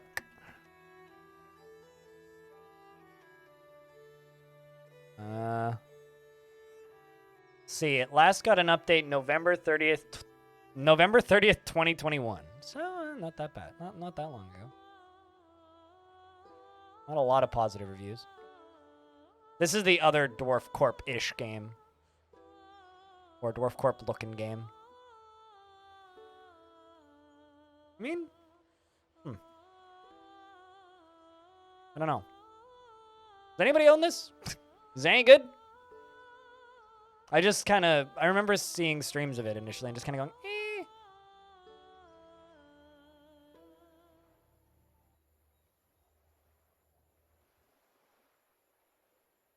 Yeah, I just really don't like the look of Stoneheart. That's the problem I have with Stoneheart.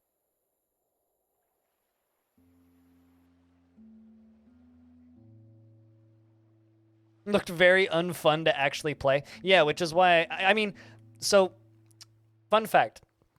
I interviewed the developer of Stonehearth. For an older YouTube channel from back in the day. And I opted to not edit and upload that interview. Like, that's the only interview I've ever done with a developer where I didn't upload it. There's an old YouTube channel that I used to work on, which it still exists. If you want to look it up, it's called Schematics. Schematics Team. Where it was me and a few people worked on it. Fog, who actually does all of the art for Halcyon Frequency, he was part of that group and did a lot of the branding work for it back then too, and now does all the art for Halcyon Frequency. But one of the things that we did was interviews, and that's how I actually got into doing that initially, except the guy that I did them with, without going into too many details, we had a lot of creative differences. The other people kind of running, or the other guy who mainly ran the channel, really wanted it to be more of like a promotions-based thing, like focused on like promoting games to try and get brand deals and stuff, whereas like, you know, I think you guys know me pretty well at this point. I like to just tell cool stories and talk to cool people. It's more like my kind of interest in that sort of thing.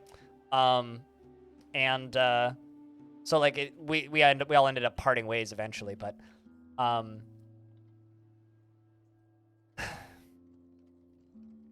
there was that interview with that developer was very much because we talked to him when he was running his Kickstarter, while he was running his Kickstarter, and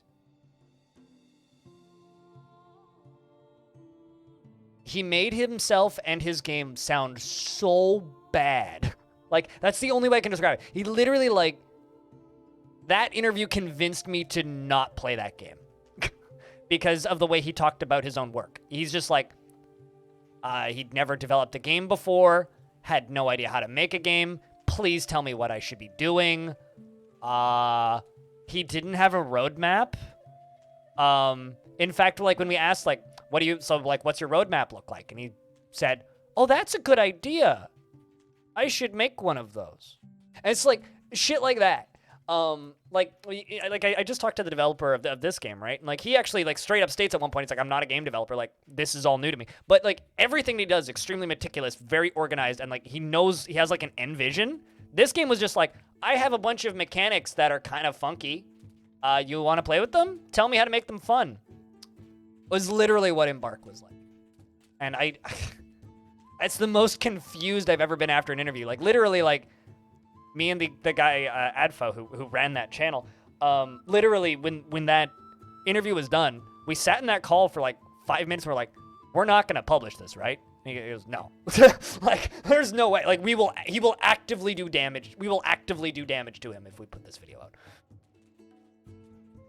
So, yeah, literally doing him a favor by not uploading it. Yeah. It was like the most like damning conversation I've ever had. Big canal. Yeah, and then when it released, like a few people I know like FG streamed it and stuff, and people are like, it's fine. And I'm like, sure, it's probably fine, but like, I don't know. I have that is the least faith I've ever had in a game. Like, there's certainly elements of it that looked interesting. I won't deny that, but.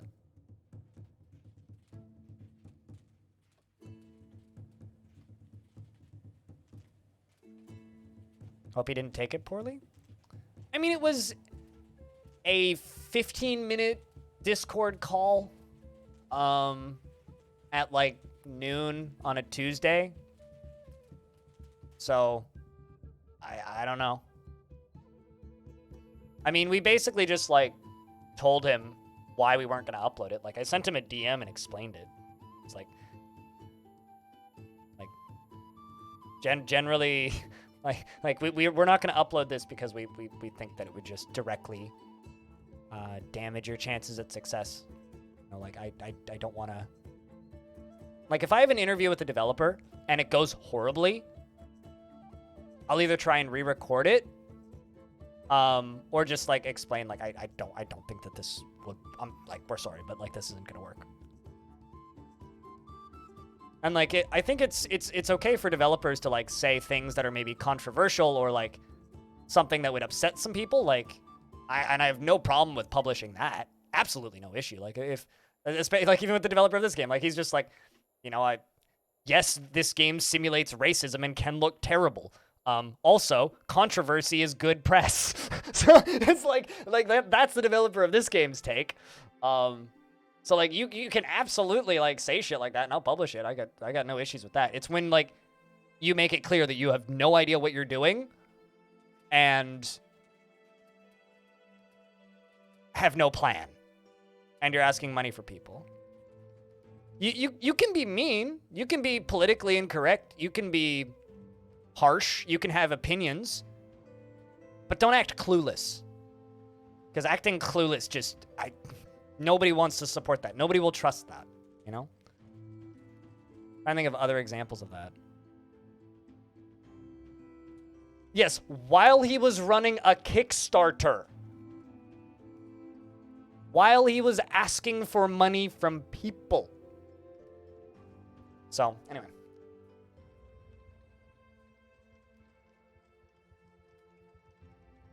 But a roadmap, that's a good idea. It was just like the most perplexed I've ever been. But, you know.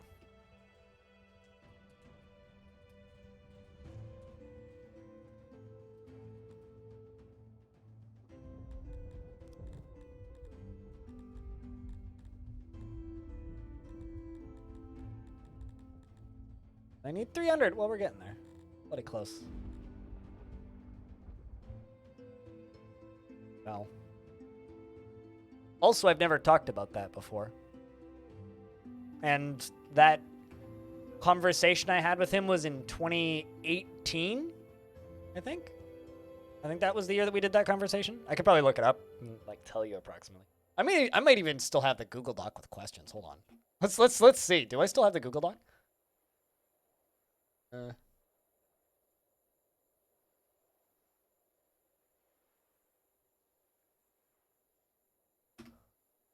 Let's see. Do I?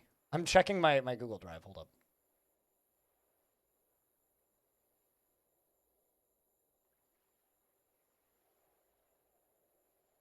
Turns out the term embark, when you have a lot of docs relating to Dwarf Fortress, is pretty generic. No, I do not.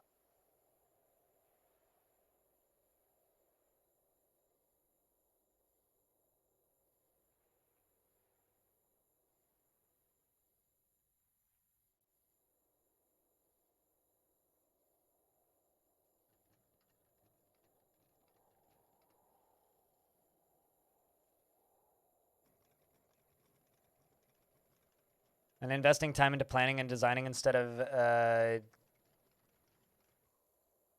instead of just deving about kind of directionless.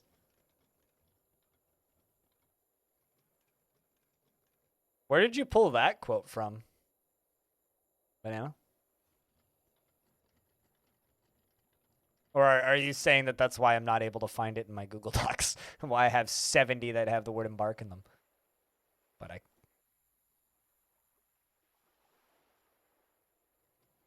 Google search? Wait, what? Hold on a second. What do you mean? Oh, you're trying to find Embark? It's just on Steam. Just go to Steam and look up Embark. This game. Inspired by the deep simulation of Dwarf Fortress, an open-world survival of Minecraft.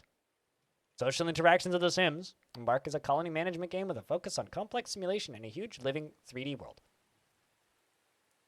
The one thing I will say about this game, though, is its world generation is pretty fucking cool. I mean, that's pretty fucking cool to look at.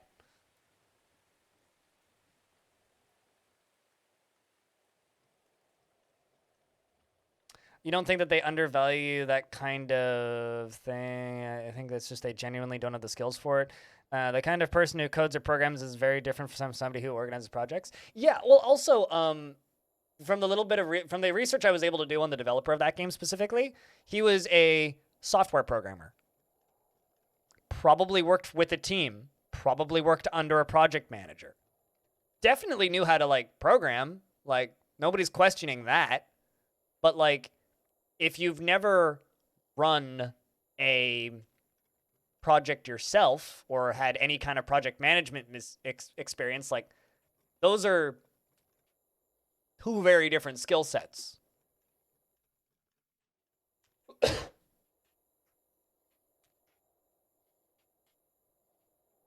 Like, I am really good when I just decide to do something. And I'm also really good at coming up with ideas for things. But if I don't have other people around me to help me get those things done, then those things almost never get done. Like, I would be a horrible project manager because I'm extremely disorganized. But if I'm the only person who's looking at my shit, then I'm really good at keeping track of everything.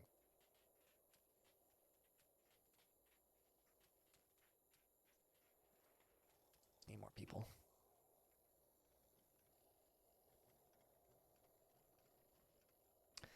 Paper maker.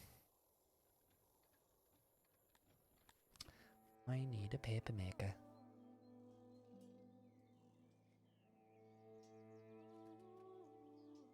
But I don't know. Like, my stream team has Sui in it. And the reason we have Sui in the team is because she's a really good project manager. Like, literally.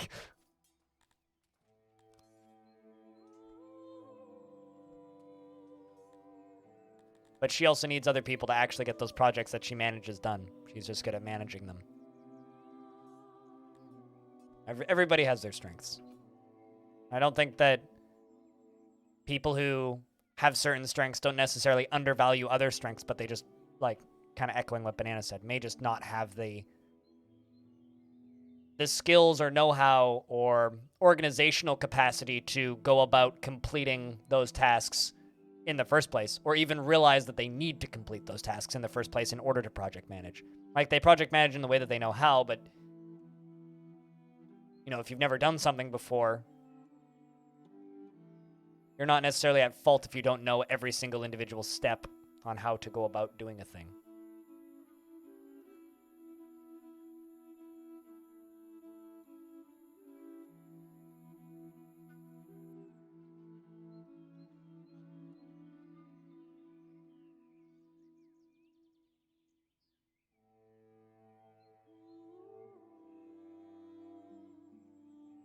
Were you able to find the game, though, Banana?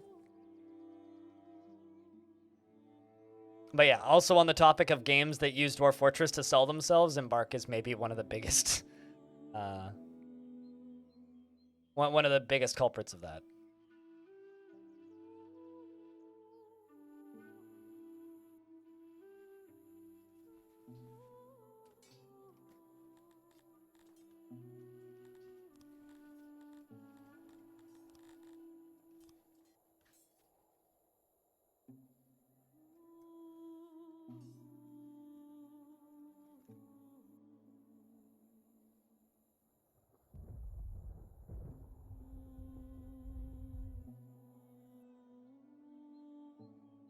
Oh, I've got no storage for paper. I was like, I have storage for wood right there. What are you talking about, game? No, it's storage for paper that I need.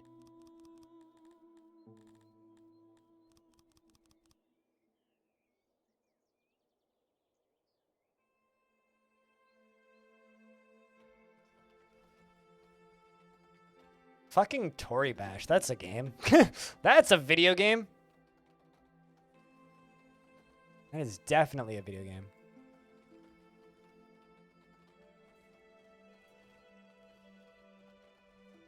I'm looking at Tory Bash on Steam right now. God damn, I haven't thought about Tory Bash in a while. Man, video games were different in 2000 in the mid 2000s.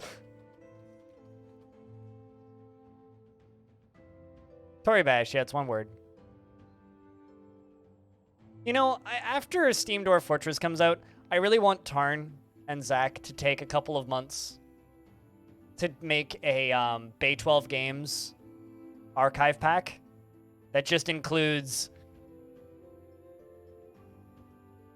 Liberal Crime Squad, Slaves to Armok, God of Blood, the busted-ass broken game that it is, and World War II Medic. Just put it up on Steam for free.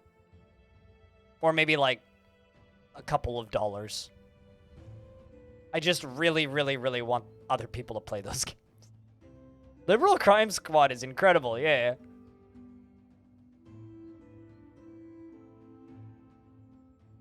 Oh, okay. I understand. I understand you. I understand you now. I see the joke that you're making. I get you.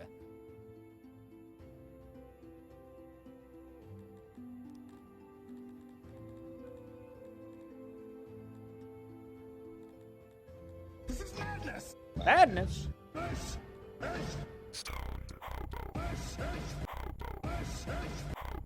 Yeet. Pouting, you know, just talking about everything. Did you hear that? Did you get the chance to listen to that new Muse single that I sent you?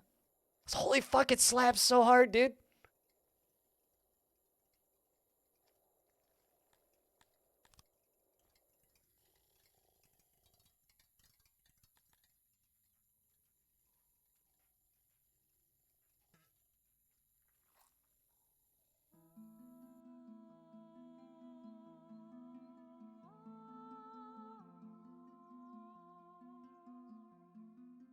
That would take too long. They shouldn't like overhaul them or remaster them or anything. They should just put those games out. New Ghost is pretty good though. I saw that after I turned stream on, so I haven't listened to that. I'll listen to that tonight.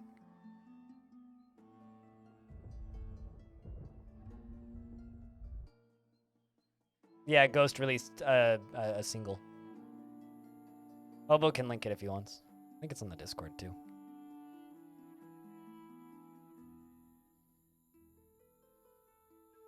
It's no Pope Star, most likely.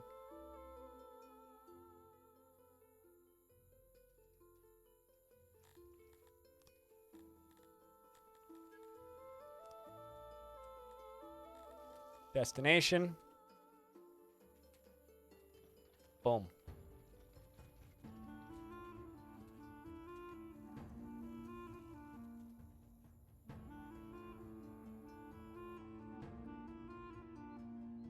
So this shit's just gonna get like filled up slowly.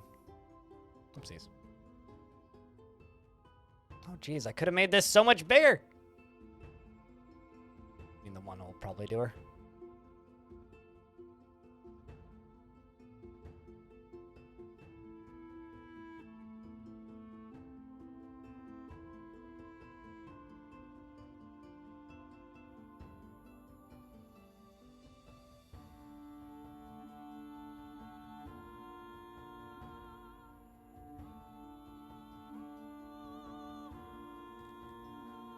Oh, I set the wrong material. I'm a big smart.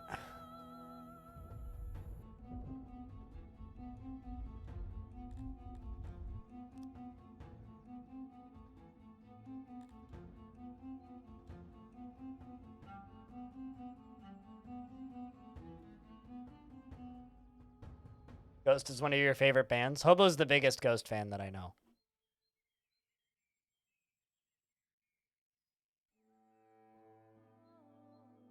So much so that last time Hobo visited, we went to go see Ghost. Feels like a lifetime ago now.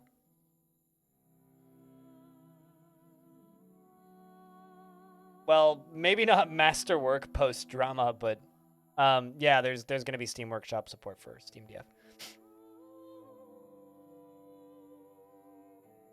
Modding community will boom hard. Yeah, I hope so too.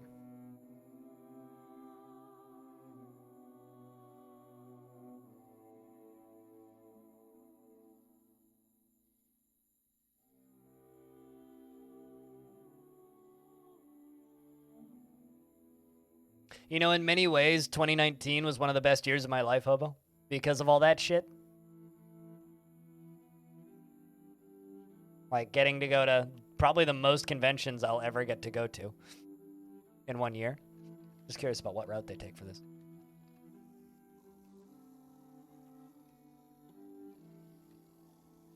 It's like so many conventions, got to go to PAX East, got to go to PAX West. Started Halcyon Frequency. And then, like, that year started, like, the first 3 quarters of that year was so fucking great. And then the last, like, 3 months was, like, the worst 3 months of my life. Actually, then the next 6 months were the worst 6 months of my life. Worse than when I was homeless.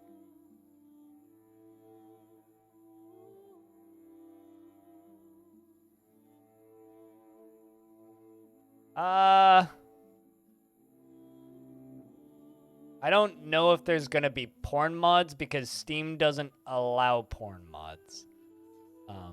Also, the way you mod DF, that would be very difficult.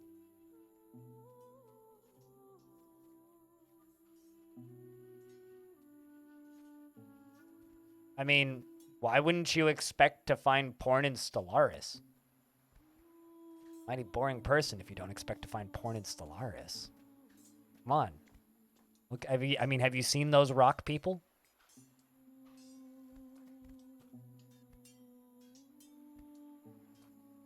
Also, I kind of doubt there will be porn mods for Dwarf Fortress.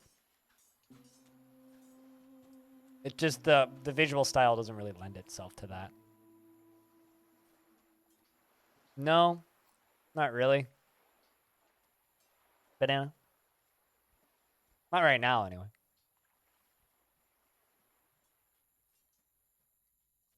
See, now that I want. Because I just want to put poop in a catapult and fire it at a goblin. The day I can put poop in a catapult and fire it at a goblin, I will be very happy. Besides, Tarn has said that he's on Team Cow Manure, so hopefully sooner rather than later we will have access to cow poop.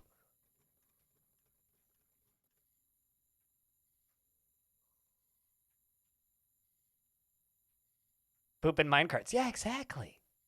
Exactly. You cannot load fluids? Wow. You cannot load fluids into catapults.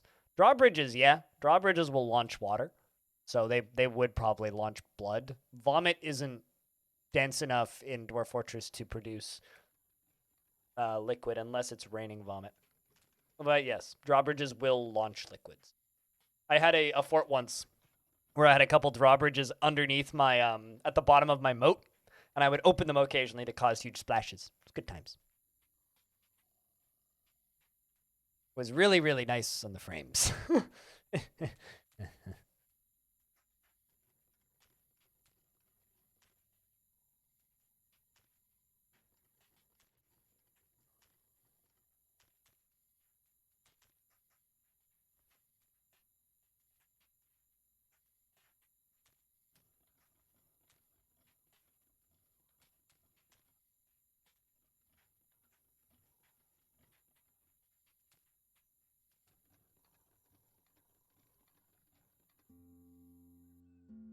They're going to go through that pretty quick. All right, well, I'm going to make a...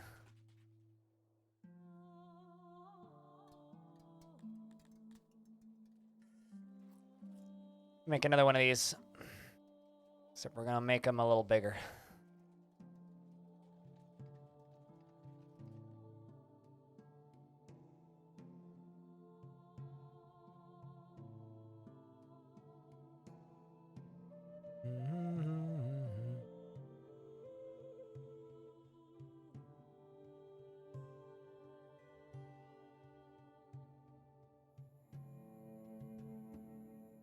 I love how Banana's like just discovering all of these like terrible concepts of poop in Dwarf Fortress and disgusting liquids in Dwarf Fortress.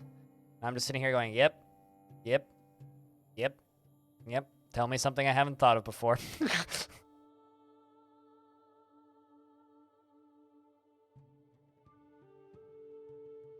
Everybody's just like, imagine the poop cannons we'll build. And I'm just like, yeah, yeah.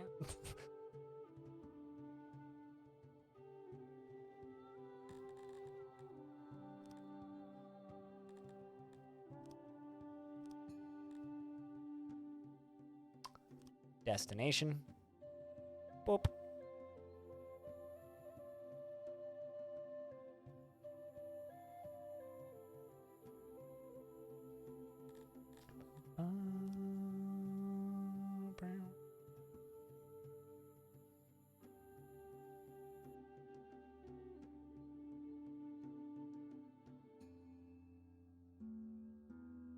This can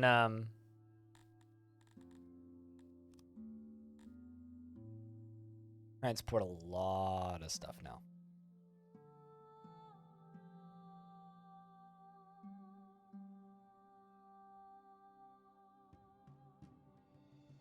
You just kind of wish that you could do it with barrels. Yeah, well, the weird liquids in barrels thing is a bug. It's a popular one, but it's a bug.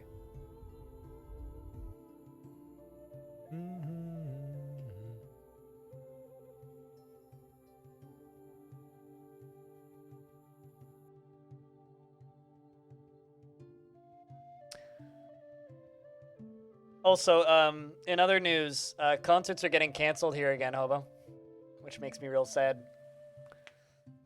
2 concerts I have tickets for today got delayed. One hasn't been canceled yet, which I'm shocked about. And a concert that I have tickets for, which was Dark Tranquillity, just got canceled. Band I really like, which makes me super sad.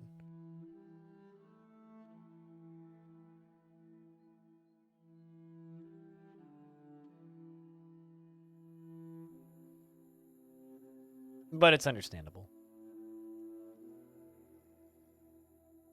They've just announced the end of Plan B in the UK. You mean end of Plan B? Let's kill all the old people! Hey! that's what that actually means. Hey, let's let people with bad lungs die. Whew! It's okay, though. Florida's been ahead of you guys on that one.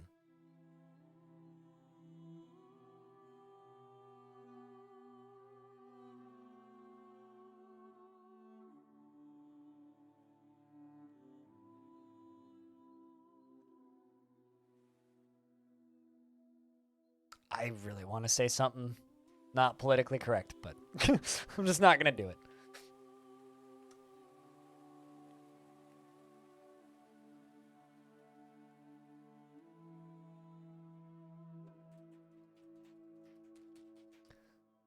There's something about games like this, watching them just like run across fields, that's just super goddamn satisfying.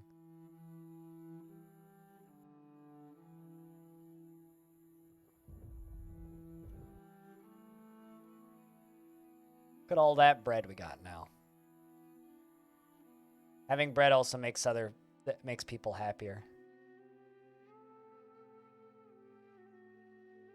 You know, since I got this giant fucking bakery, and I actually have enough materials now, let's make another one.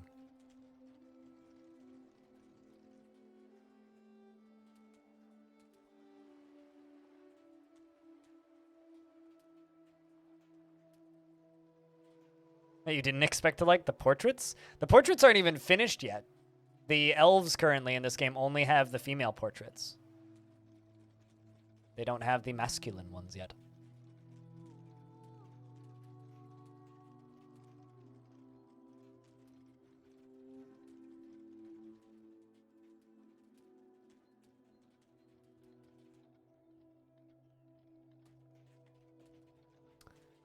Stay healthy.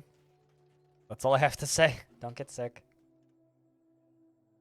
I mean, here they're just like, yeah, we are reinstating our lockdown measures in some aspects. Although mandatory isolation when you get sick now, first symptoms, post first symptoms, mandatory indoor like self-isolation is 5 days. So you get first symptoms and then you have 5 days that you have to isolate instead of 14. That's like the only thing that's different now here between beginning and current pandemic stuff. That's the only thing that's changed. I need to start exporting livestock again because I'm sitting on a lot of it.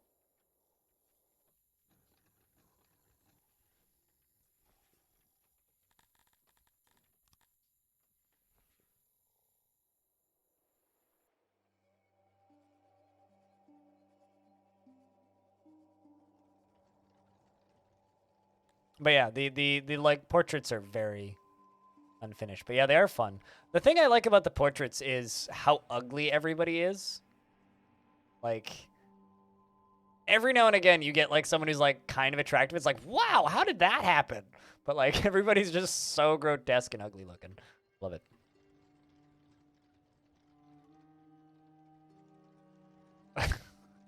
Humans are fucking homely. I mean, they make me feel better about how I look. Let's see, can I find us a human?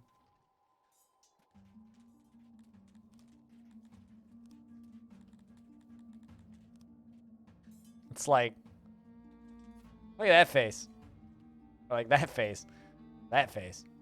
Okay, that guy's got a dapper mustache. I think we have the Witcher.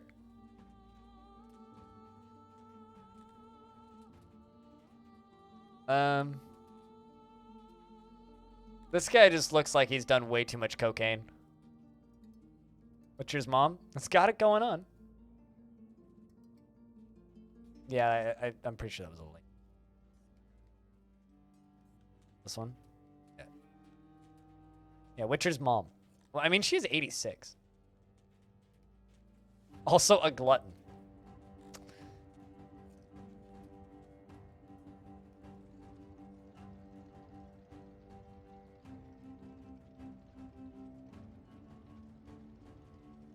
They all look like they're upset after looking in the mirror. They're like, oh, god damn it, I saw my face again. That's how I feel every morning when I wake up. Oh god, it's still me. Fuck.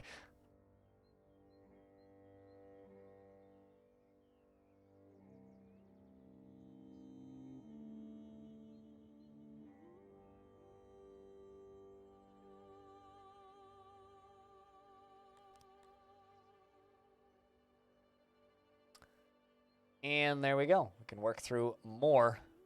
It's like, this is all grain. That all needs to be turned into bread. So, and right here we got a whole bunch of charcoal that keeps getting brought down. Might as well just keep pumping into these. I think, based on the number of employees that we have, we could do this. Yeah. See, like, this is my strat for this game. Turn all my buildings into tetrominos. Look at that. That snazzy?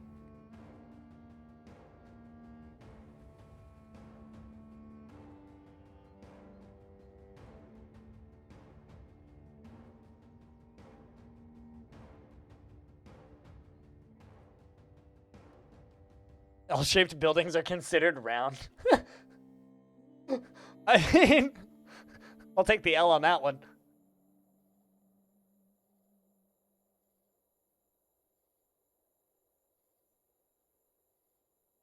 But it's just anti-square. They're just pushing their anti-square agendas.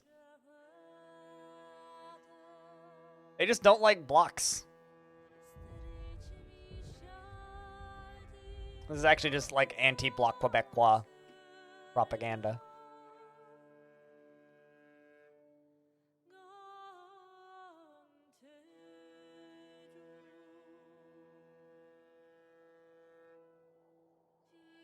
So now I can suddenly start selling bread once because we are definitely stockpiling more bread than we are eating. But now I can be like, yo, let's start selling some bread. So I'm just gonna fly up here. Grab me one of these. You expected the algorithm to be more fancy? I mean, it doesn't need to be fancy. It just is square? If yes, square bad for some people. Is not square? Is good for people who don't like square.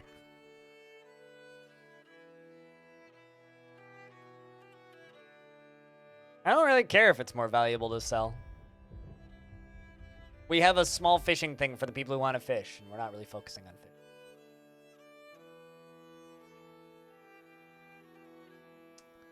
It's all about RP, man.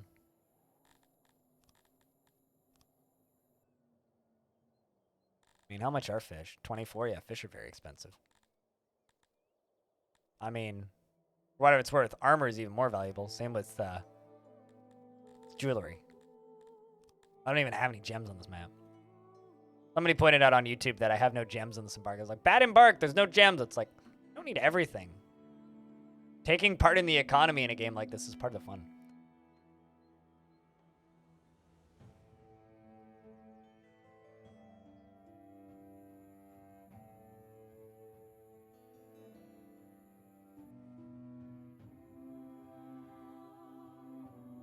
Damn. Not bad, if I do say so myself. Really, as king, you generally demand tribute and gems, and then you sell them back. I need to figure out how tribute works. That's a mechanic I haven't figured out yet, but we're working on it.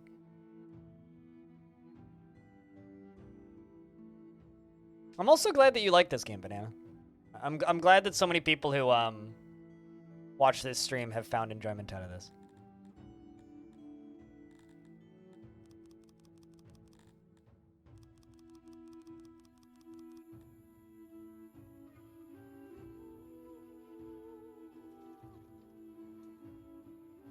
All right, so something I'm gonna do.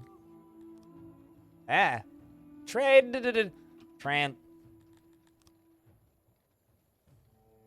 Kind of wish that I could tell these to go to multiple places, but.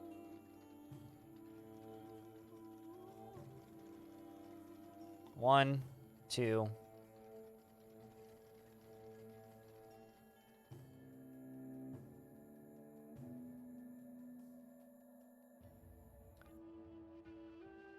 It's nice to just watch everyone live happily.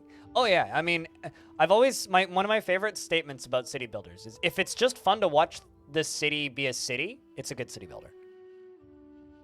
And if the game is good outside of that, that's all gravy at that point. Like it's just fun to watch this game be a city, but when it's good, when it's more than that. Can I not, like... For some reason, I thought I could deliver these to any building.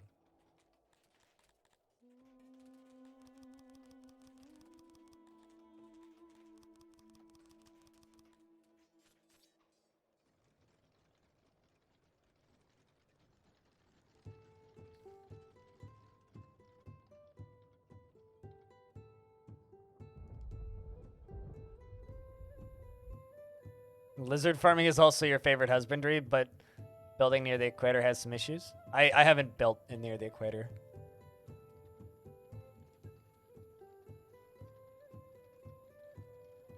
i.e. demanding heaters and then never using them because hot. Huh. Funny. I mean, makes sense.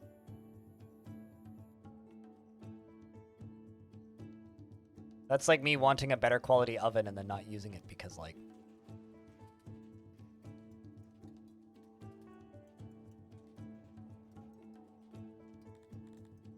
reasons.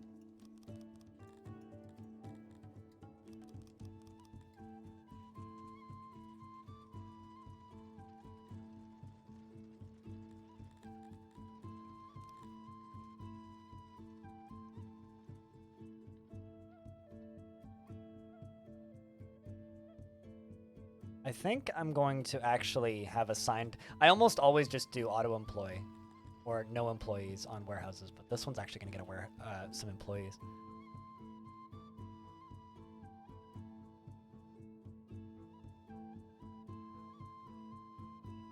Fuck your tickets. I mean... RIP. Also, investments are open on the topic of tickets.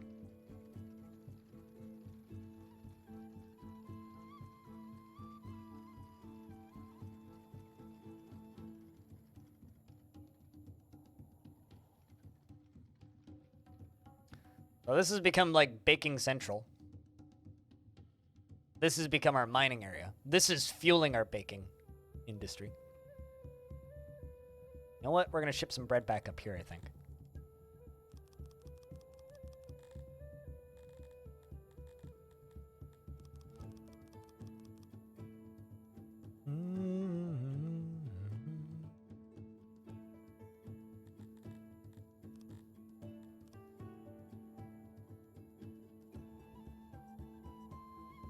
These guys up here are going to get bread shipped up there.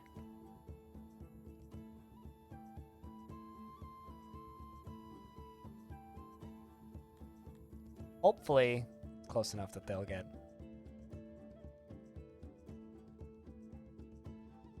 I don't think I've never actually done mushrooms. God, this whole area must smell so good.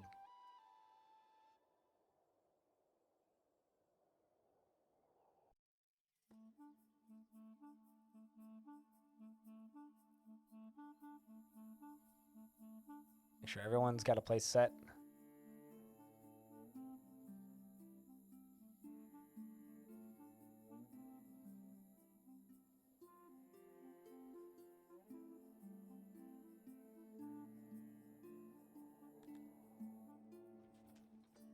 Also, this area kind of deserves some entertainment, I think.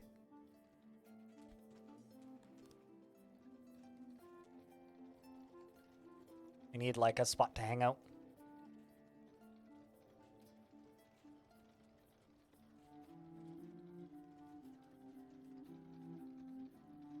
They probably also need more housing too.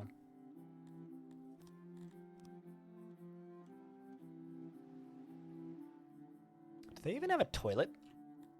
Shit. Whoops. That's a bad realization to remember. They're probably walking pretty damn far to get toilet. Well, now they don't need to. Shit is right. Yep.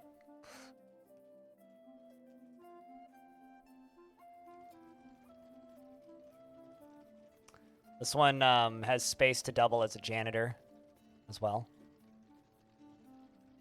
This area doesn't need a janitor. It's actually clean.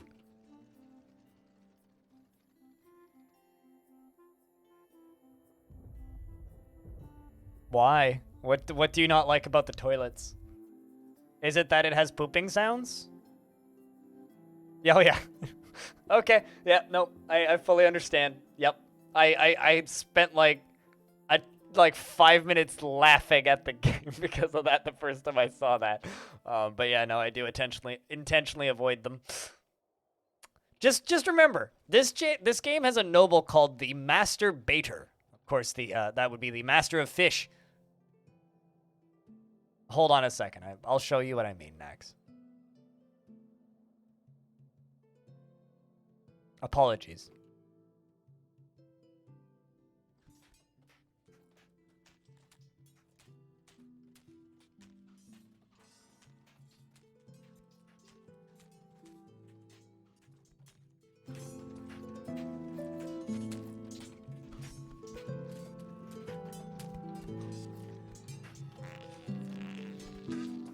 There you go. So real sounding you could smell it.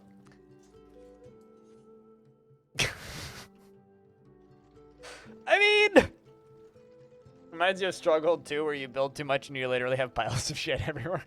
Yeah, actually, now that you mention it, that's something. Yeah, and it's to the point where like it sounds real. Like I don't think that that's like somebody making fake pooping sounds. I think he recorded pooping sounds for this game, chat.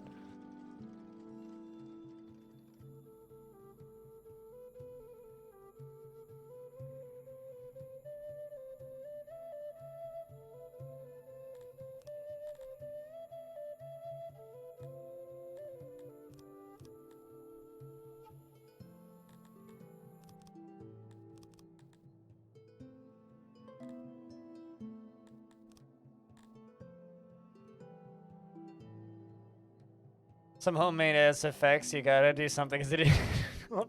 Yeah. Yep.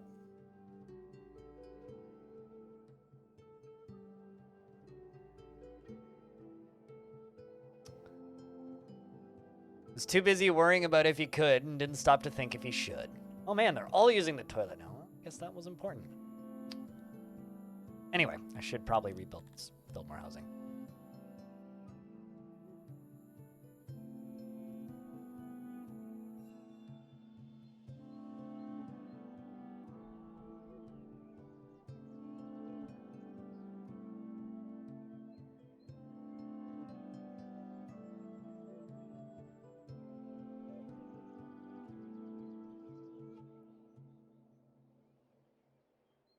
Flight of the Bumblebee is something. Too bad it wasn't an amazing fart sound that was remixed. I mean, like, okay, someone should just... Okay. Someone needs to make a mod for this game. Yep. Because, like, the sound effects in this game are easy to access in the game file. I found them when I was editing the interview, looking for the music files. Someone needs to make a mod for this game called Better Poop Sounds, right? And just make it like either somebody blowing a raspberry like that, or make it like armpit fart sounds, or even better, like remixed fart sounds that sound like music, like chat suggested. Like the Tetris theme. Like, shit like that.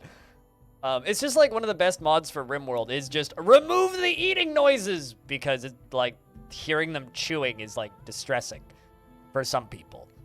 Myself sometimes included, depending on the mood that I'm in.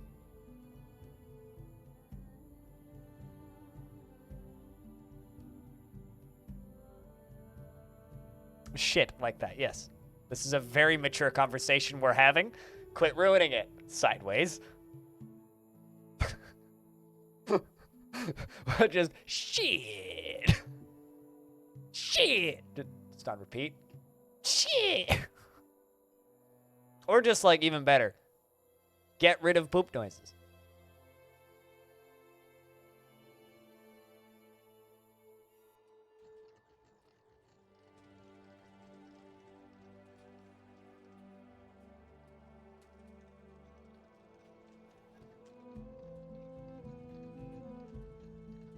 I should have asked him about the poop sounds.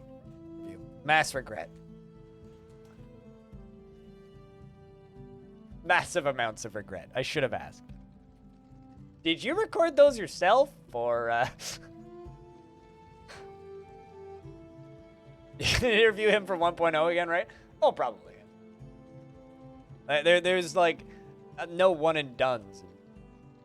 It's very much a, like, if somebody wants to, like, come in for a second interview, like, fuck yeah, I'm against that.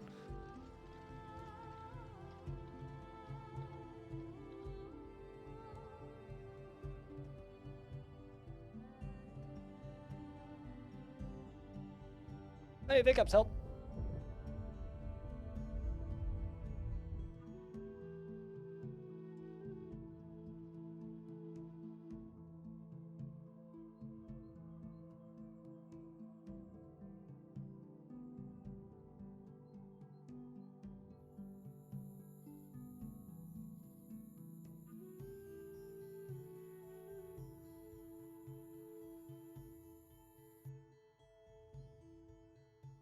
Also, I've got a lot of research that I could be doing.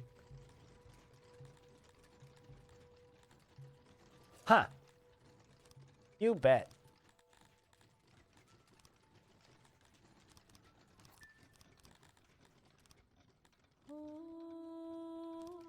We're all the way up to maximum bread production now. Plus 22% effectiveness.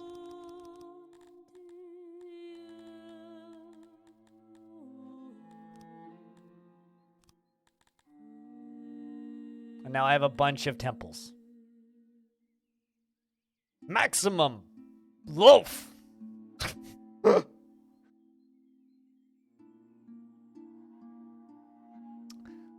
I mean, some people just like getting pounded by Noida. I mean, what can you say?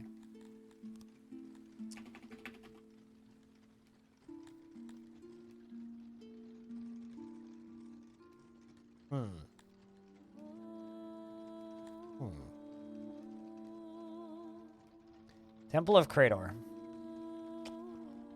Fallen One of Chaos, and the expensive one.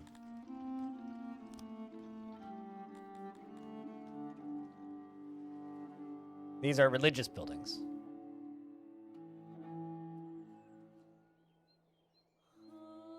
Make us a nice big religious building.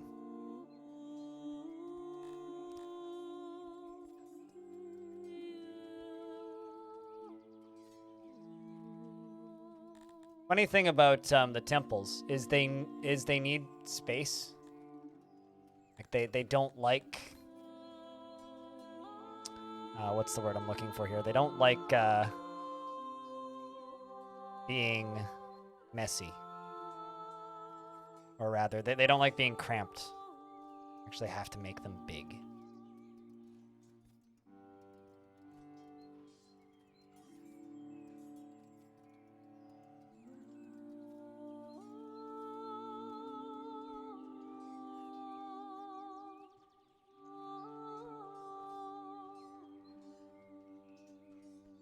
Of unlimited power. Come back for the brief moment of unlimited power. Instantly regret it when you throw the black hole in the wrong direction. I respect it. It's like your own personal Michael Bay movie, minus the terrible political opinions and supporting of the military.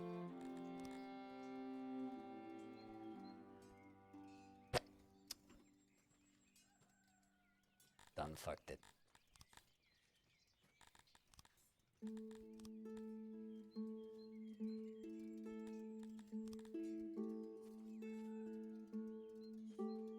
So are you divided by 0 indeed?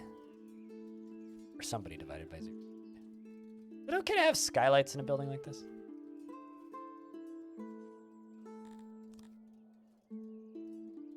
No, we're gonna have skylights in this building. Not sure how else to do this.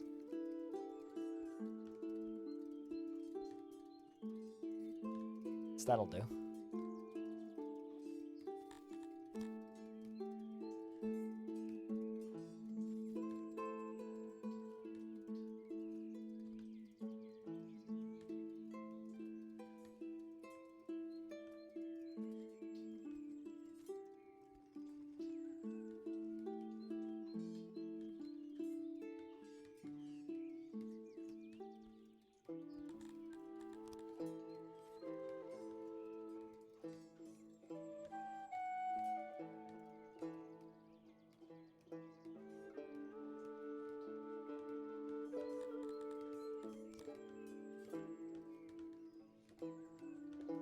I don't know what these are, but I'm placing them.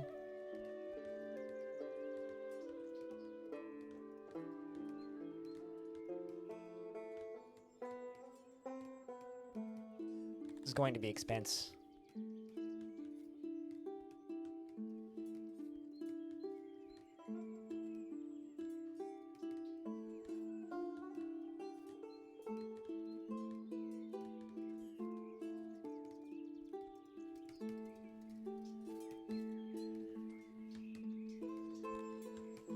And then torch.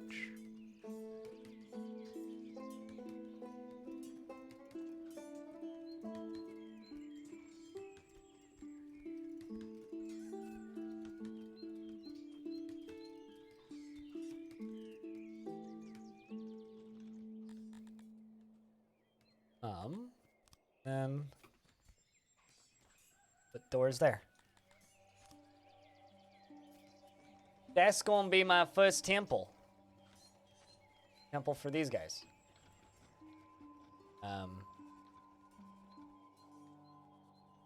That actually is like nowhere near as many materials as I was expecting. But I don't have enough people to build it, right? Building stuff down here that I queued up.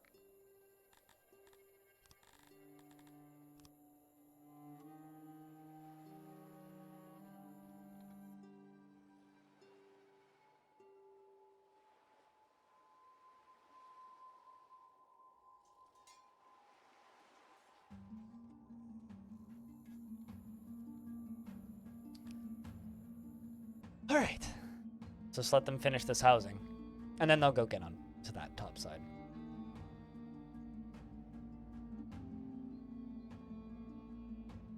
It's gotten a few good perks and was zipping through the snowy depths, and you had a decent wand, and you managed to pick up a good selection of wands and spells, and then a courteous worm devoured a good portion of the holy mountain and evaporated the anger of the gods. Yeah. I mean, you know, it's funny. Like, you guys know that I'm kind of a stickler for the genre of roguelikes. Noita is probably the closest thing to a non-traditional roguelike feeling like a roguelike. It's probably the most accurate representation of what roguelikes feel like without actually being one.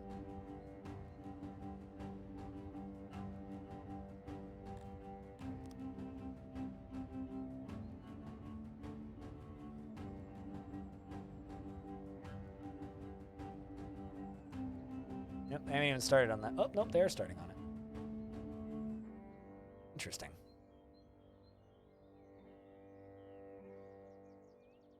Oh, we need more meats.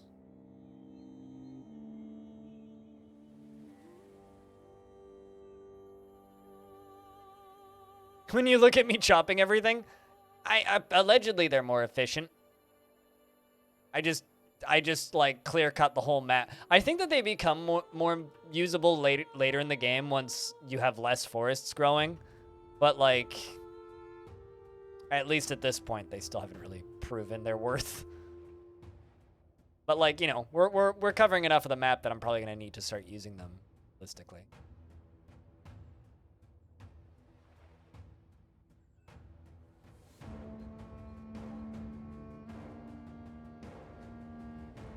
I'm just drowning in wood. That's what she said.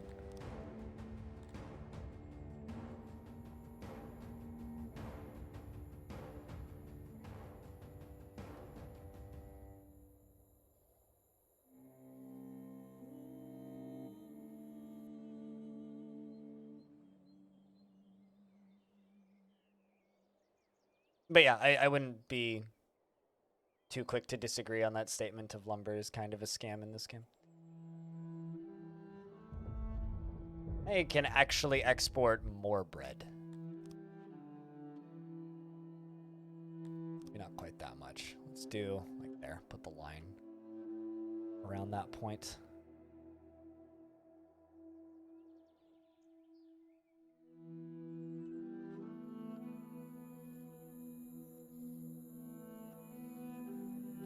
Oh wait, shit, this is an import depot. I'm an idiot. Why am I importing more bread?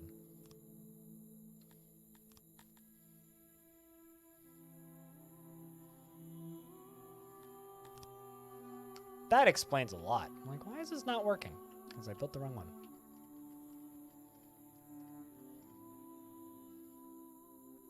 I need to be exporting bread, not importing bread.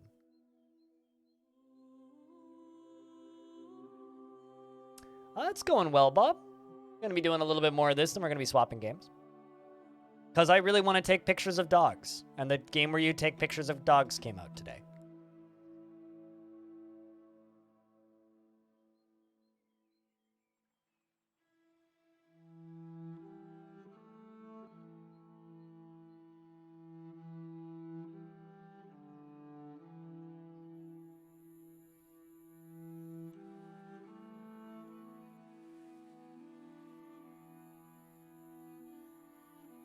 Export.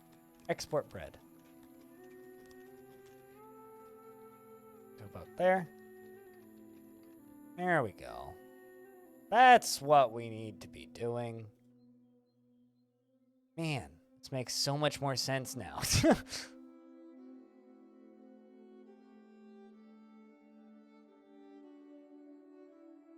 I mean, have you not seen the good word of paparazzi, animal?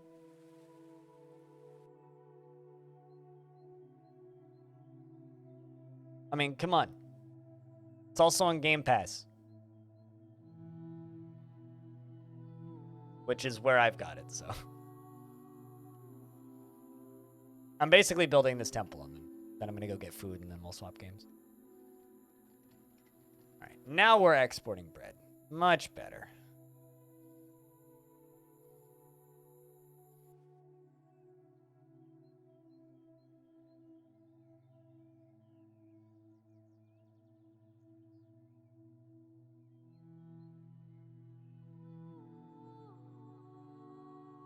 Traders come to select bread. I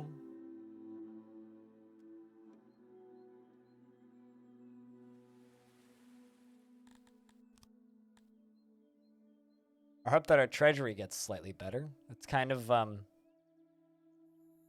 gotten rough. Wait. Am I importing up here? Importing booze. Metal.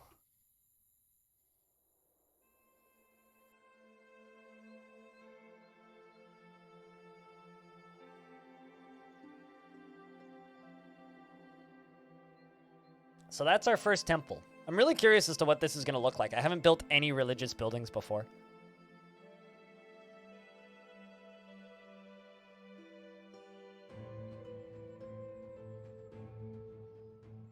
I mean, in regards to the trees thing, look at how fast they grow back. See, these have all grown back in like the last 30 minutes. Just do this for a bit. And crank the speed up to ludicrous speed. Hey! Okay, I had a bunch of money for a second there.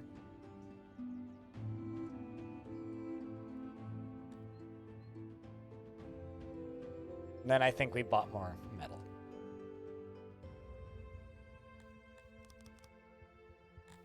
Let's just not and import metal for a little bit and get some money in the treasury.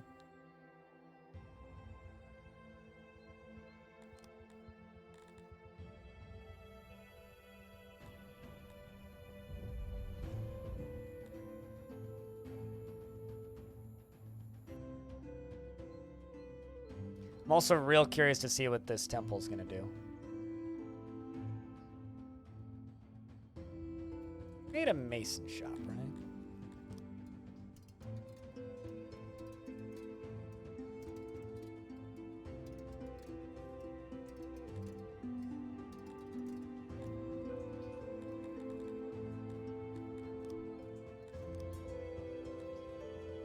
I am actually not. I think I did.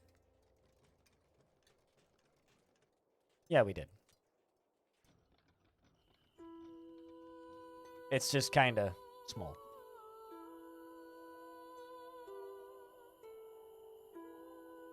All right, well, we have all the stuff that we need here. Yay, they're building it. I'm very excited to see what this building's going to look like, just because it's so big, too. It's so big. Although when we switch games, I got to go grab a snack, though.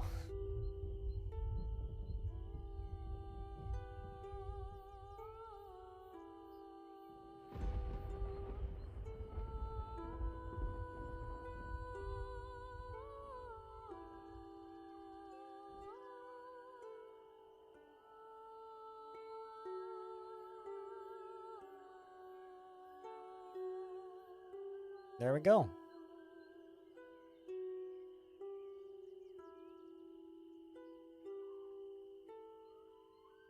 Seems like people come here to do what exactly?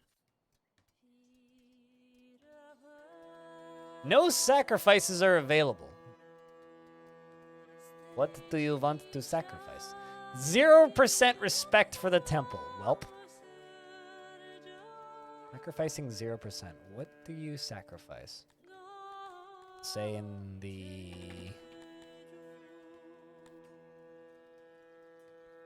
Livestock is offerings. Yeah. Well, maybe I should be exporting less livestock.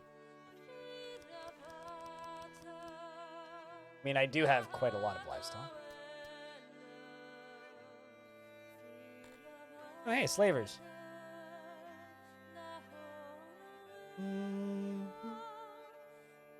Why are these people so expensive?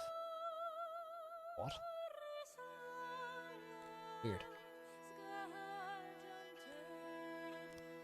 I don't have anybody to sell, so.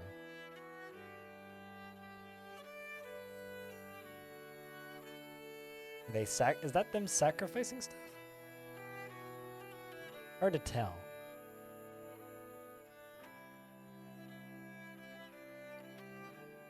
Time to sacrifice people to make them respect the temple? Yeah.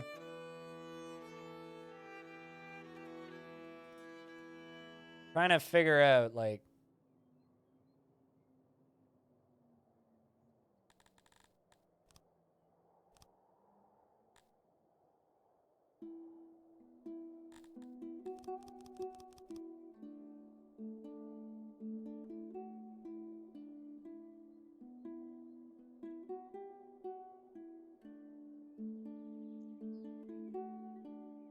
Just confused. How do I...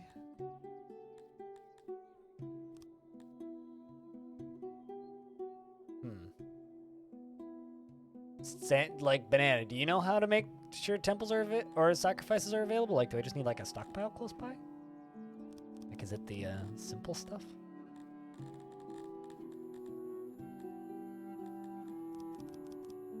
Just tell them to fetch that.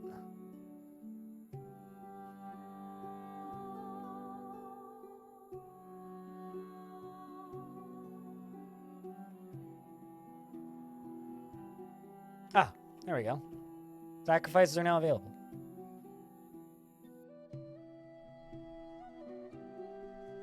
They still don't have much respect for the temple, though.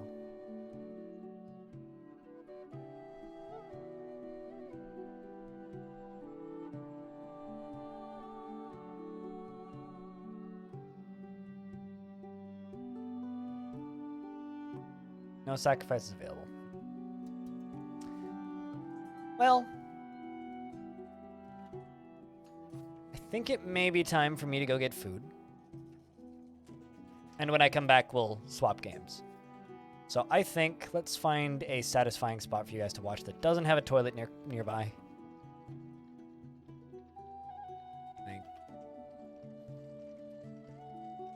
How's this, chat? Kind of its central area. I will be back in a couple of minutes. I'm gonna go grab myself some food. If I could get a round of beers while I'm gone, that'd be fantastic.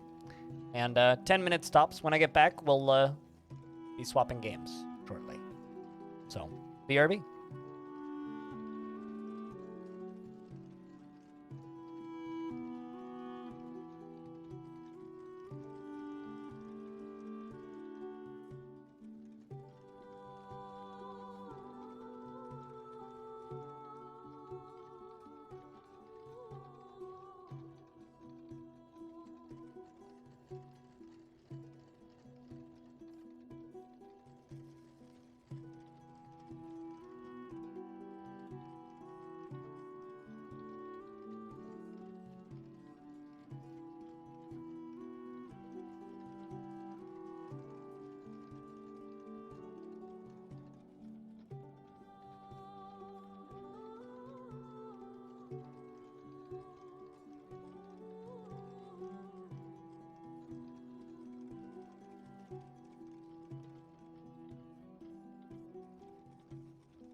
for everyone!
Hello!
Do I need to put chat in horny jail?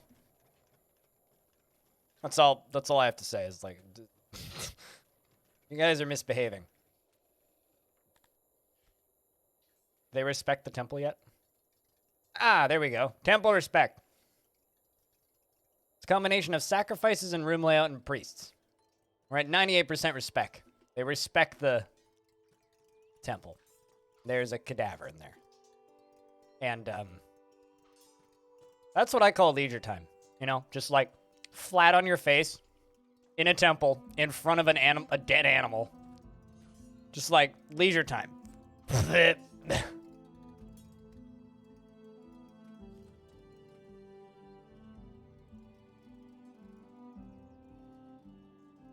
I just say that sacrificing 100% is one of the scariest, like, statistics I've ever read?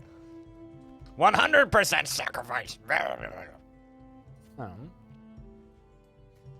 You got a milk? Only a milk?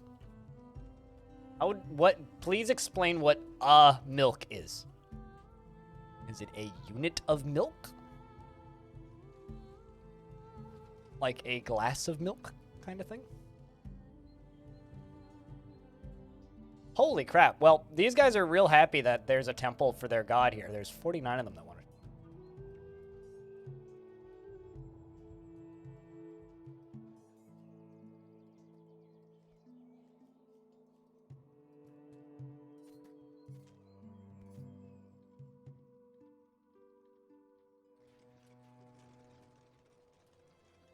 I think we need to sell more bread.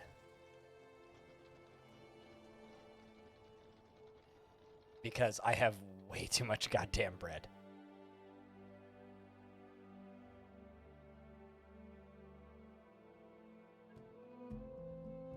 Not that this is a bad thing, of course. But it's still a lot of bread.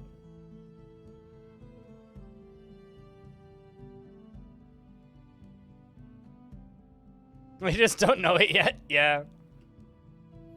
They're already in the suicide cult. It's too late for them.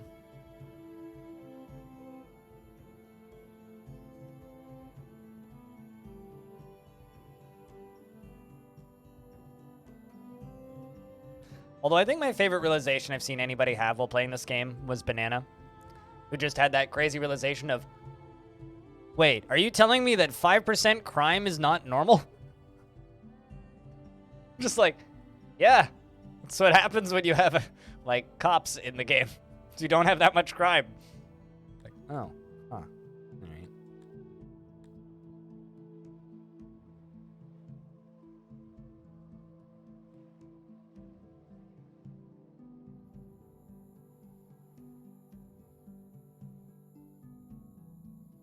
There we go. Actually making some money now. Hey, we actually have income now. Would you look at that? We're plus 378 instead of like being null 0. We are the giant bakery city.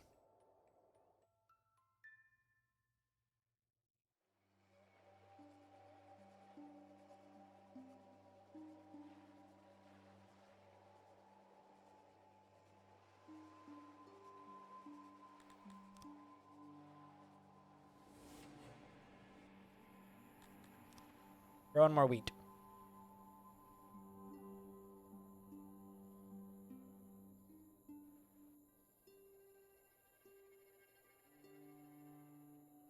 I'm actually kind of surprised that we're not, like, running out of grain. That's, like, the most impressive thing to me about this right now. Is that I'm not running out of grain.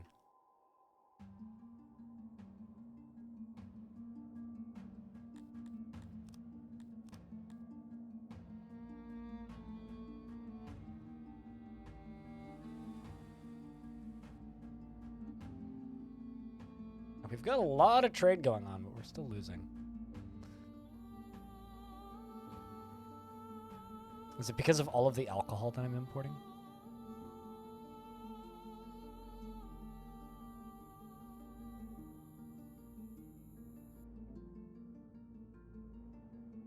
It's got to be something like that.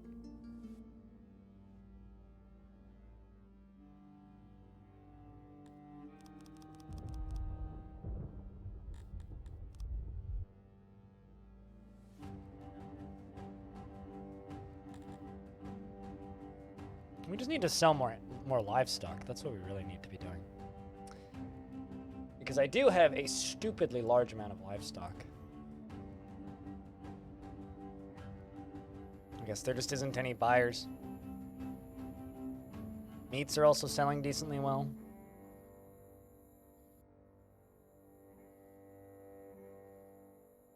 But yeah, we got shockingly low crime rates because whenever criminals show up, we make them kill each other. It's quite efficient, actually. I quite like it that way, in fact.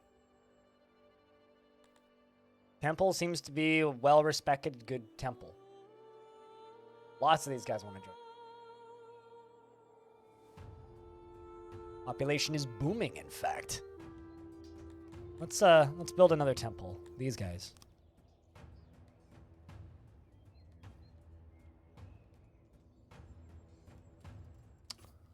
Let's make this one an L shape.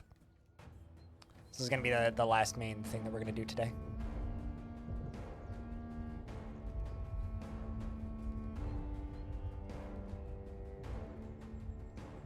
And then we're going to go take pictures of dogs.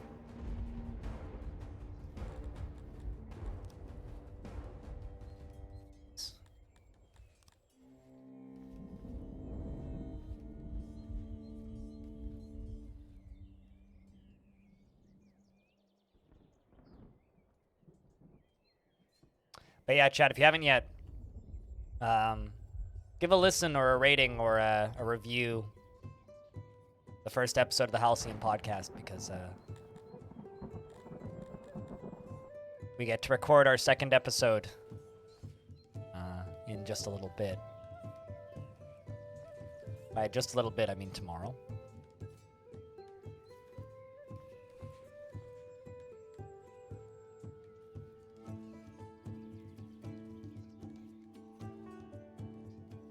So if you like podcasts, give us a review.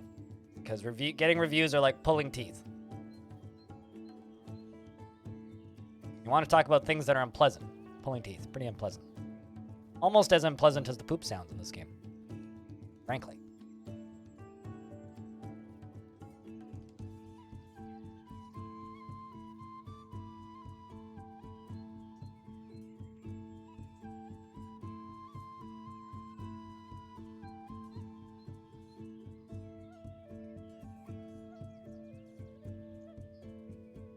Let's do that. That.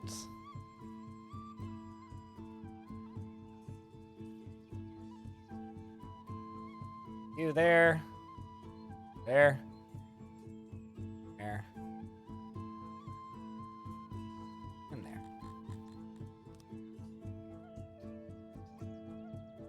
Put our doors there.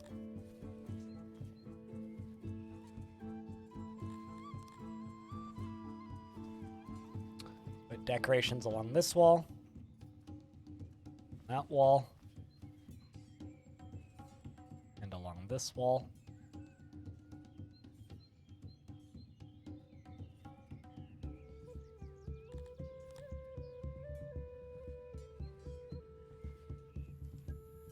Torches.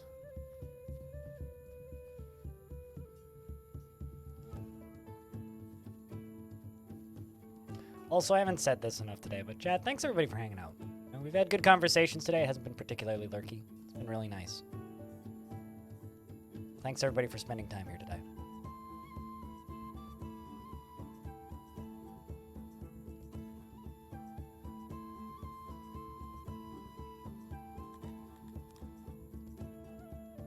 All right. Do a couple of these.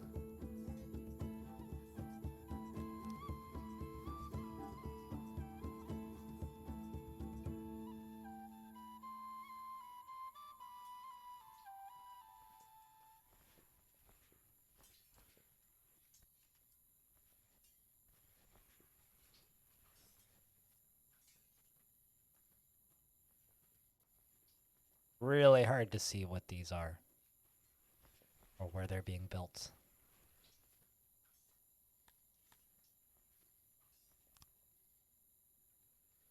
Well, that's going to also take a lot of material.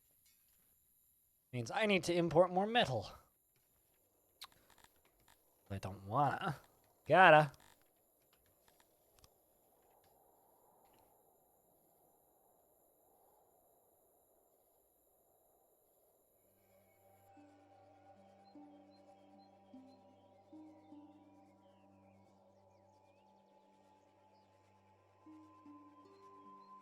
Turns out, having really big temples, pretty fucking great for general public opinion.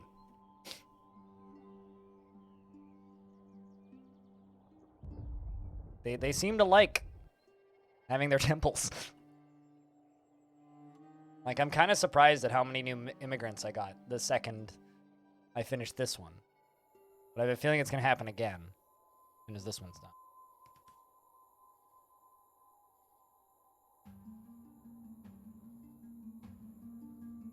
We'll see you when we see you, Animal. Sorry that, like, I didn't swap games sooner. Turns out this game's kind of fun.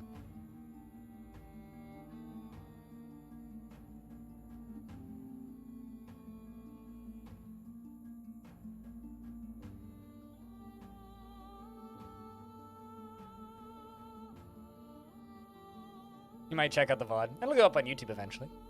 You have a good night, Animal.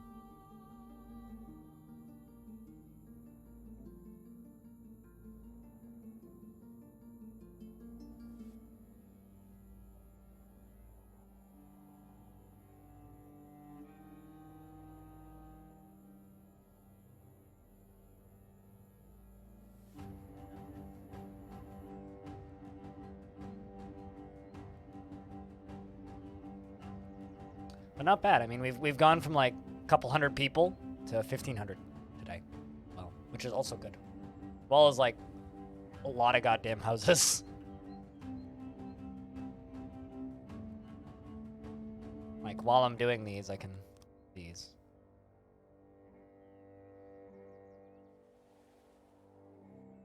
Build some more of these.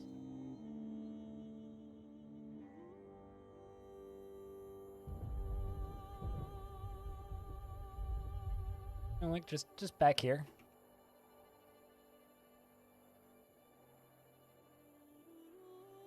In case people want to live close to the or stay close to the temple.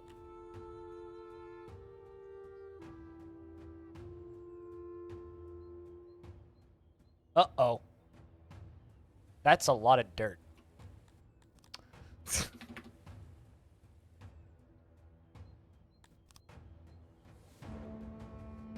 Like a lot of dirt. And you'd be at the player's mercy? I feel like in concept, that's a really neat idea. I feel like in practice, it would never, ever work. I mean, it's just like all of those games that are like, hey, imagine if there was a real-time strategy game, but the players are the units. It's like, in theory, sounds amazing. In practice, is impractical and nobody likes it, and those games always die quickly. And it kind of sucks, and it's not really like... It's not a fun thing to think about, but it's true. Like, almost every game that has attempted to do that has just failed catastrophically.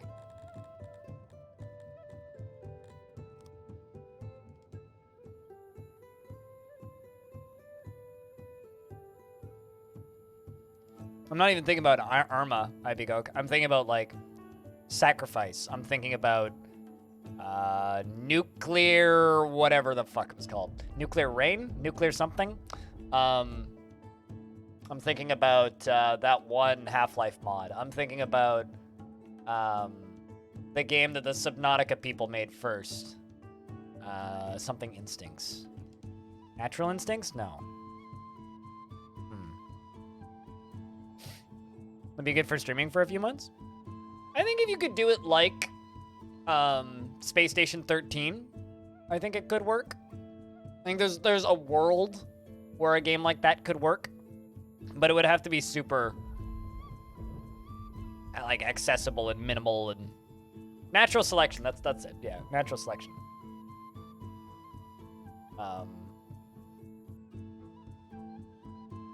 Is Sacrifice even the game I'm thinking of? Shit.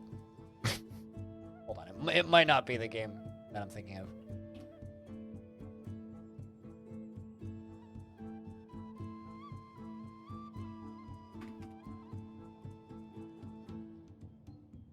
I mean, it's still going. It's not successful, though.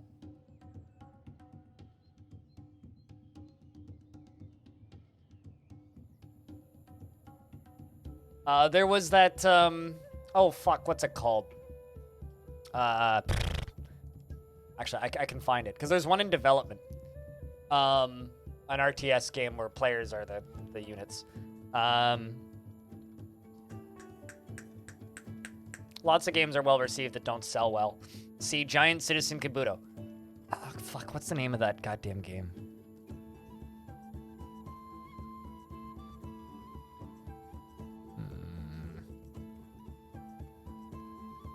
Yeah, natural selection is a predecessor. Like they're in the same universe. Gold poke. God, what's the name of that fucking thing?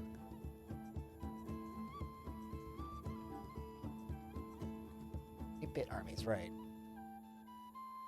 Petroglyphs making it. Yeah, this Earthbreakers. This is an RTS FPS hybrid. The Petroglyph people are making it. It's based on the Command and Conquer Renegade, which was the same thing. Yeah, it's an FPS RTS. So 2 players play an RTS game and everybody else plays an FPS game. Yeah. This looks like Planetfall. Way more cartoony than Planetfall. But similar architecture-ish stuff. Yeah. Petroglyph? I mean, Petroglyph's not that bad. They put out a lot of stuff. They just do a lot of work for hire stuff. That's the problem with Petroglyph. I keep forgetting Forge Battalion came out. Good lord. I mean, they put out games pretty frequently. They just, like, you know, they do a lot of work for hire things. But if it ever comes out. You really like Star Wars Empire at War? That's a really good, like, movie simulator. I don't know if it's a particularly good game, but... Speaking of, I'm out of wood.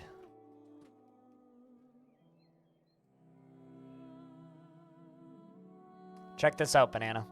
Need wood? Sorted.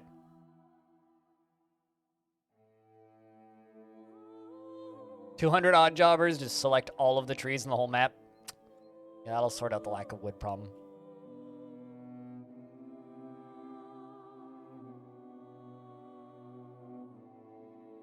Also, investments are open, chat. Yeah, PlanetSide, not Planetfall. Planetfall is something else. That's an Age of Wonders game. They grow back as long as there's still some trees on the map, so just don't cut them all down.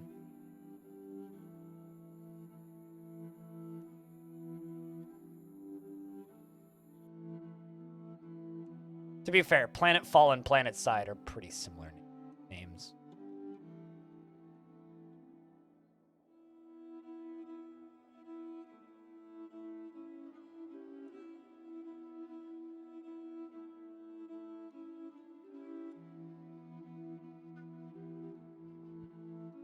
Too few idle people. I mean, I am kind of consuming the whole map, so... Guys. This just looks like Factorio at this point from here. When you look in this screen, like, this just looks like Factorio.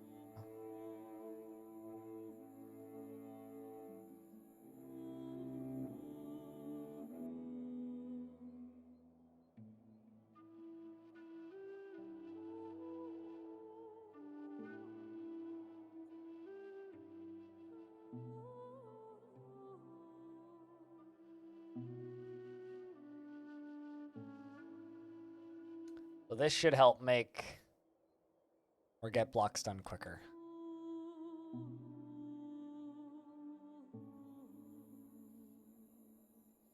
Holy shit, I have a lot of coal.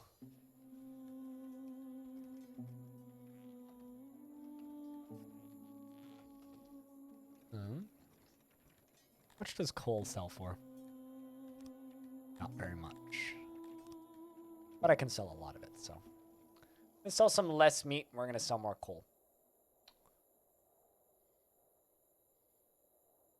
Assuming we can find buyers. Okay. There's already some for sale, and it seems to be outbound already, so that's good.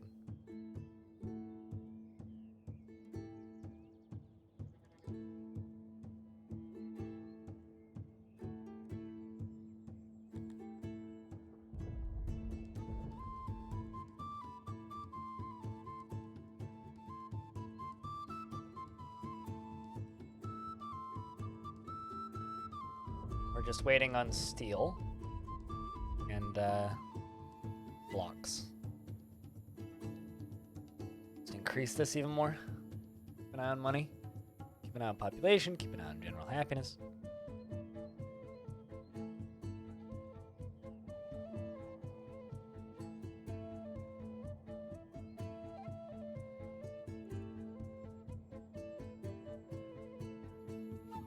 Yes, I know. I stated that.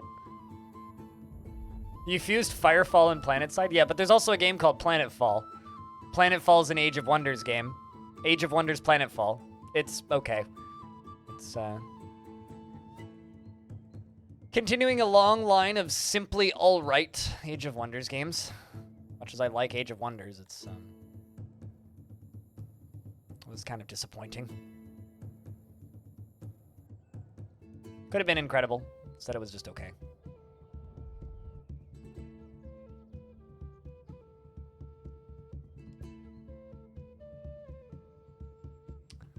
Age of Wonders is meh. Age of Wonders 1 is one of my favorite games ever made. It's like up there with Might and Magic. Age of Wonders 1 is one of my favorite strategy games ever made. You never played 1, or you never played any of them? And then after that, they just got they pioneered a lot of things that were not in other strategy games at the time. Like, the combat at the time was fucking revolutionary. Like, there really wasn't anything else like it. And then it didn't, like, it's not that it didn't age well, it's just other franchises did similar ideas better. Which is kind of unfortunate. I don't know. I have a soft spot for Age of Wonders for that reason. Lots of good memories of playing Age of Wonders with friends. Let's actually make this into a nicer road. I actually never. Those are the bricks that I need for the other thing. Stone road. Let's do stone roads.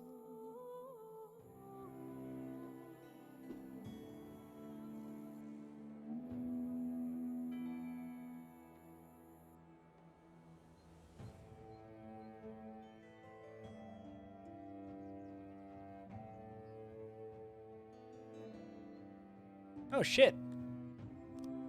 Apparently, exporting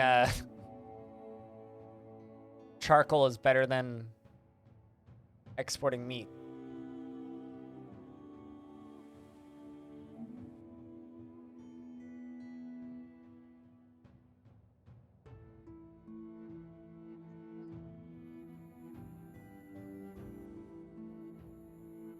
The combat wasn't revolutionary. It was lifted from Warlords 3 and Might and Magic. I mean, see, I played Might and Magic. So I had a group of friends around that era. And once a week, we'd all get together and we would play Smash Brothers or GoldenEye on the N64. And and there was 5 of us, and we'd hang out. And we had a what's it called? Yes, you are right. My brain rewrote what you said. Oh man. And we what's it called?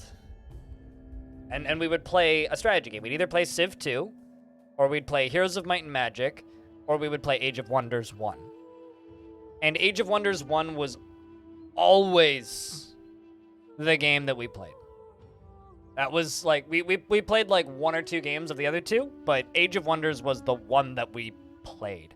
Master of Magic wasn't a franchise that you could really get here. At least none of us knew it existed. I learned that Master of Magic existed like, I don't know, maybe a decade later. And the Warlords franchise never really came up. None of us really knew. It was either Heroes of Might and Magic, a Civilization, or Age of Wonders. Those were like the 3 games that we had. And out of those 3, like, Age of Wonders is quite literally one of my favorite games ever made. We had great taste. I mean, we wanted to play more PC games. Like, we had RTS games and shit, but like, we had 1 computer, and there was 5 of us. So we had to play like anything that had coach co-op. And like, I would go over there. There's times where like I'd ask my mom if I could sleep over so we could finish playing our fucking Age of Wonders game, and like I'd spend like 2 or 3 nights over there. Allegedly, one of the kids that I used to hang out with is like part of that crew is he writes books now. He's a published author. He writes children's fantasy novels. That's me and that same crew. Another thing that we did was we had a very, very, very legal copy, and and I do mean very legal, definitely legal, PDF that we downloaded off the internet of the Warhammer 40,000 rules and Warhammer Fantasy. And we would make approximate builds out of Lego and play Warhammer. Super legal, yeah. That was like a good large portion of my childhood, which is why like when I talk shit about like Warhammer as like a tabletop game, it's like, well, it comes from that experience of like playing it. It's fine. They didn't need our money.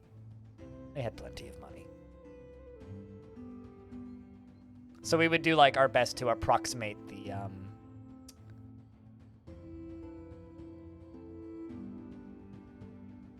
we would do our best to approximate the tabletop game.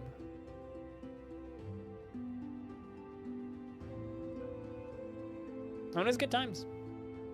It was good fun.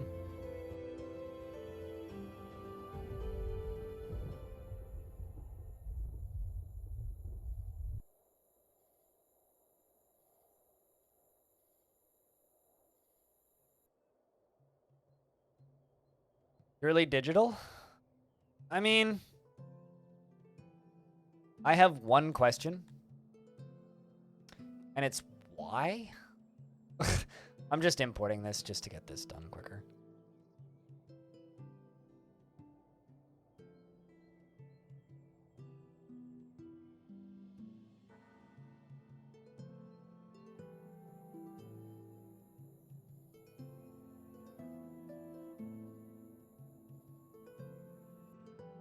I have so many odd jobbers in this place, it's not even funny now.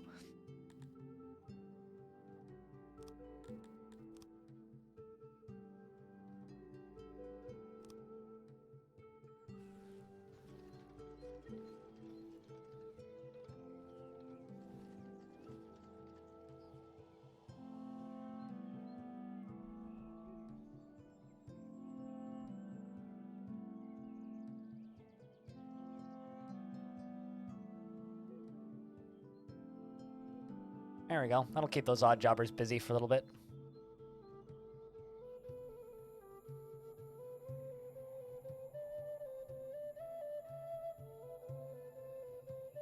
Absolutely. Yeah, no, I couldn't agree more.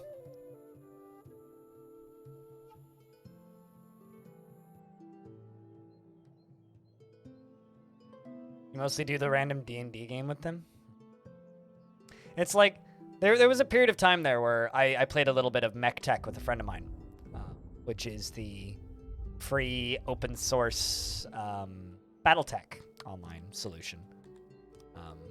Then BattleTech the video game came out, and I've never touched it since because like BattleTech the video game is a better, in my opinion, or at the very least more fun version and representation of BattleTech the tabletop game than the actual tabletop game.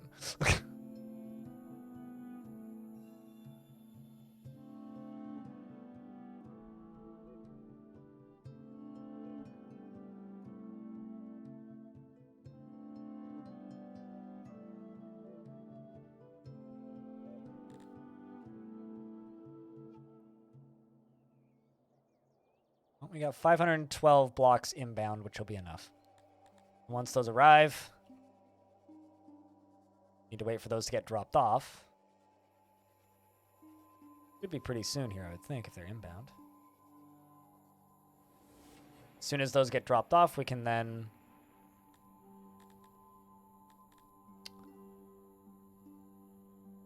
cancel this. Wait for that number to turn to 0.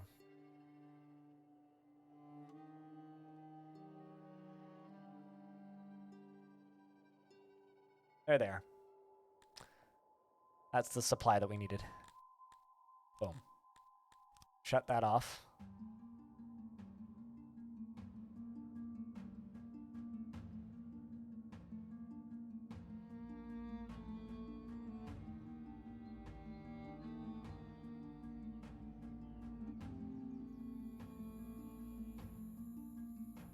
Maybe I canceled it too early. Nope, they're bringing the object.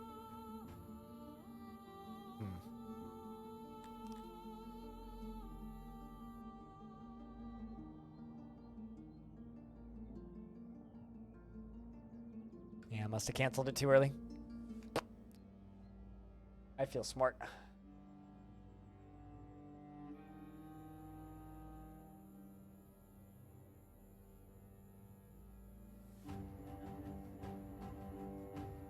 You know, as somebody who's never liked Games Workshop and has always kind of looked at them as a rather scummy company, it's kind of nice to see other people feel the same way.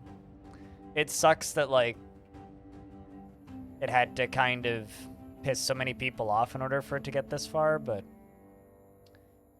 it's kind of nice to not be the only person who feels that way anymore.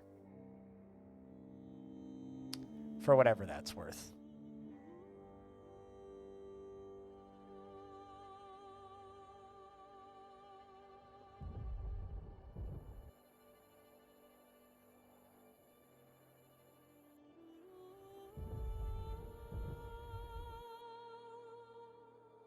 It's like I swear that I was the only person that felt that way for, I don't know, the last 10 years. And then it's like in the last year, suddenly a lot of other people agree with me, and it's like, I feel a little bit liberated now, I would say. All right. There we go. Now we've got everything that we need for this warehouse, and they are building it. Or not warehouse. My second temple.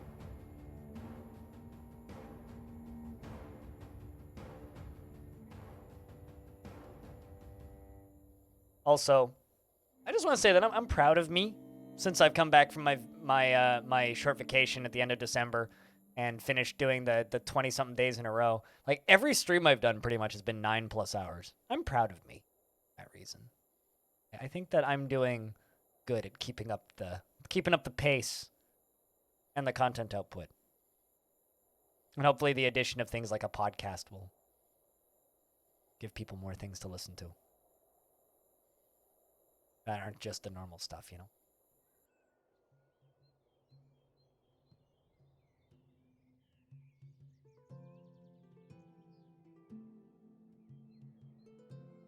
So this is the other temple. This is the temple of the Anonion.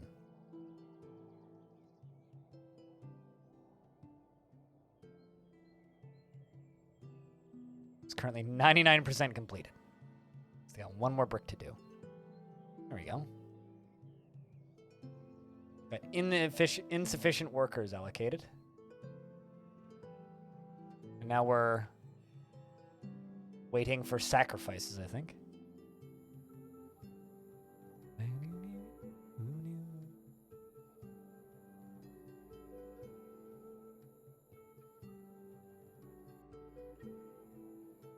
Let's see what this does to population count.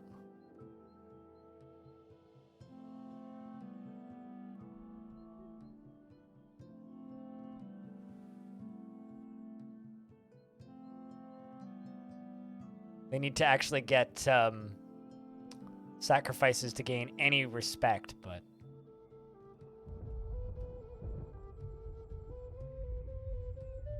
Those are neat symbols.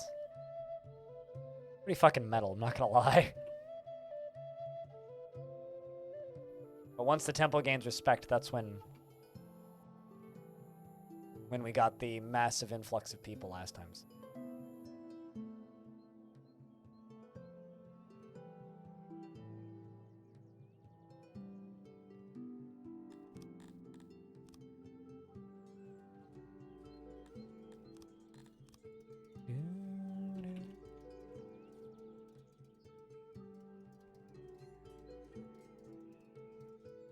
Also, thanks, H2O.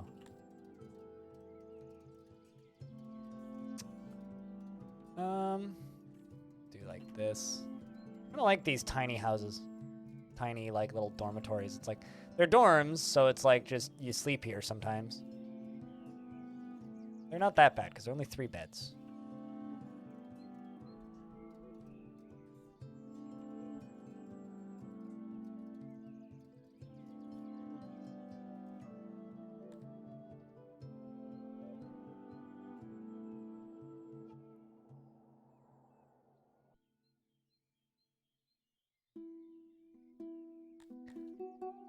Sacrificing and sacrificed. So they've sacrificed 2 things at this temple. Question is, what do they sacrifice at this temple? This one.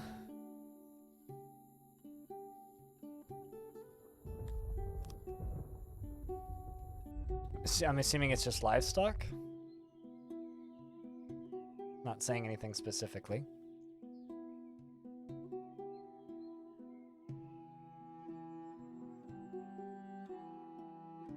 Looks like they're like dancing or something.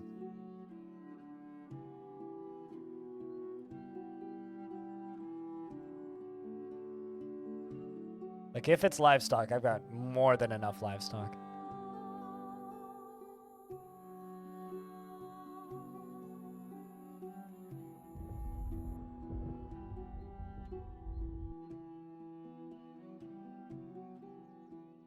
In order to gain respect, they need to get their first sacrifice. 16.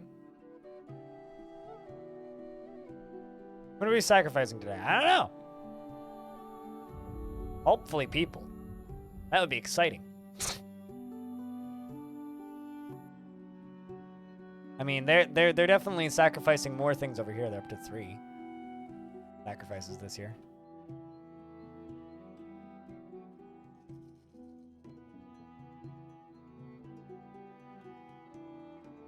Also, another funny tidbit about the interview that I did for this game is just like the lore for this game is, well, it's a ripoff of the Silmarillion with a twist.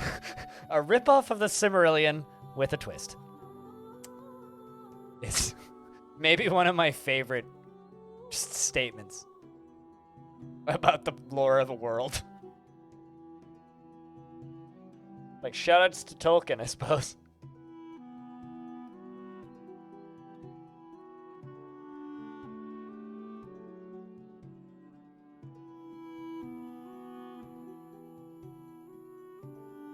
It seems to be a requirement. Because temple respect is like the only factor that matters. Not quite, but it is the main factor that matters.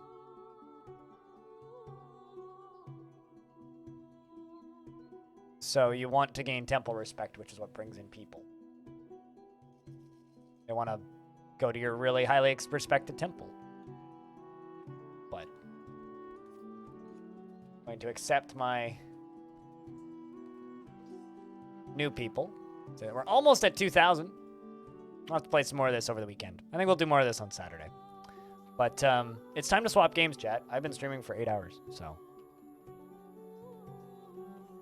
So you really can't just buy the respect like in real life? I mean,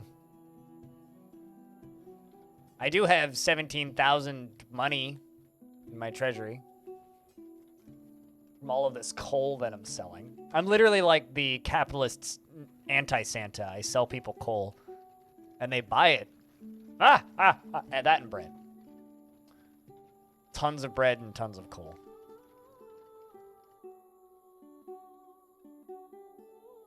And we deliver bread all around the world. No working radius, excuse me.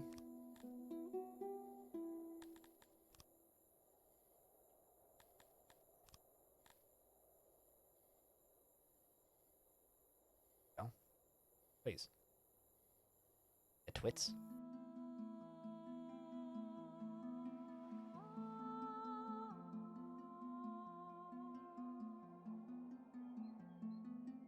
Hey, there we go. They've got their first sacrifice done. So I'm assuming they're sacrificing livestock too.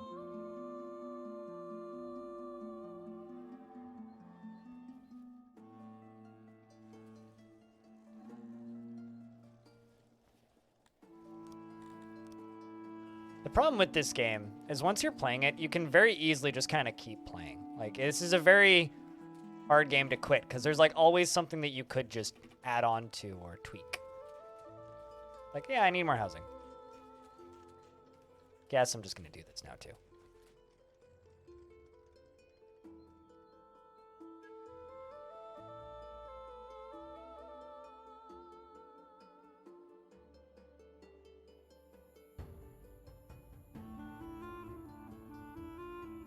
What, sacrificed one?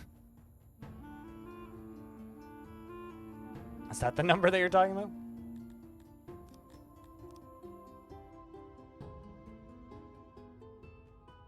Grab that toilet.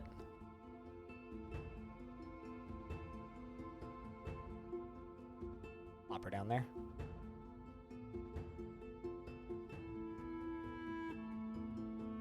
Oh, just sacrifices 100%?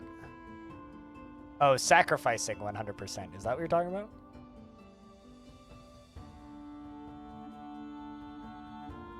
I mean, like, when you hover over it, just says sacrificing 100%.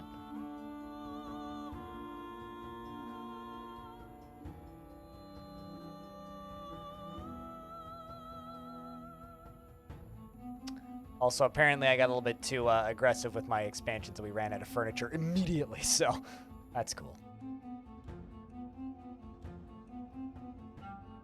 You saw a number that looked like 10,000? What? Hold on. Let me hover around and see what I can find. You're talking about this? Oh. In order to sacrifice, well, the priests must have access to what has being... Hold on a second. How well this temple is sacrificing. In order to sacrifice well, the priests must have access to what has being sacrificed. I found a typo. Has being. To what has being. The temple requires 0.3004 sacrifices per day. This temple sacrifices prisoners. Okay, so this is sacrificing people that have been condemned to death. Currently, there is a supply of 4 such prisoners. Excellent. We have a supply of 4 prisoners. Meanwhile, this one. In order to sacrifice well, the priest must have access to what has being sacrificed. The temple requires 0.61 sacrifices per day. Okay. So this is human sacrifice. Or potentially human sacrifice. Could be other things. And then this is the other one. So now we need to cause crime. Or force unrest so that these people cause crime. So people cause crime so that we can put them in there and sacrifice them to the gods. Naturally. Alright, well, this game's fun. We'll play more of this.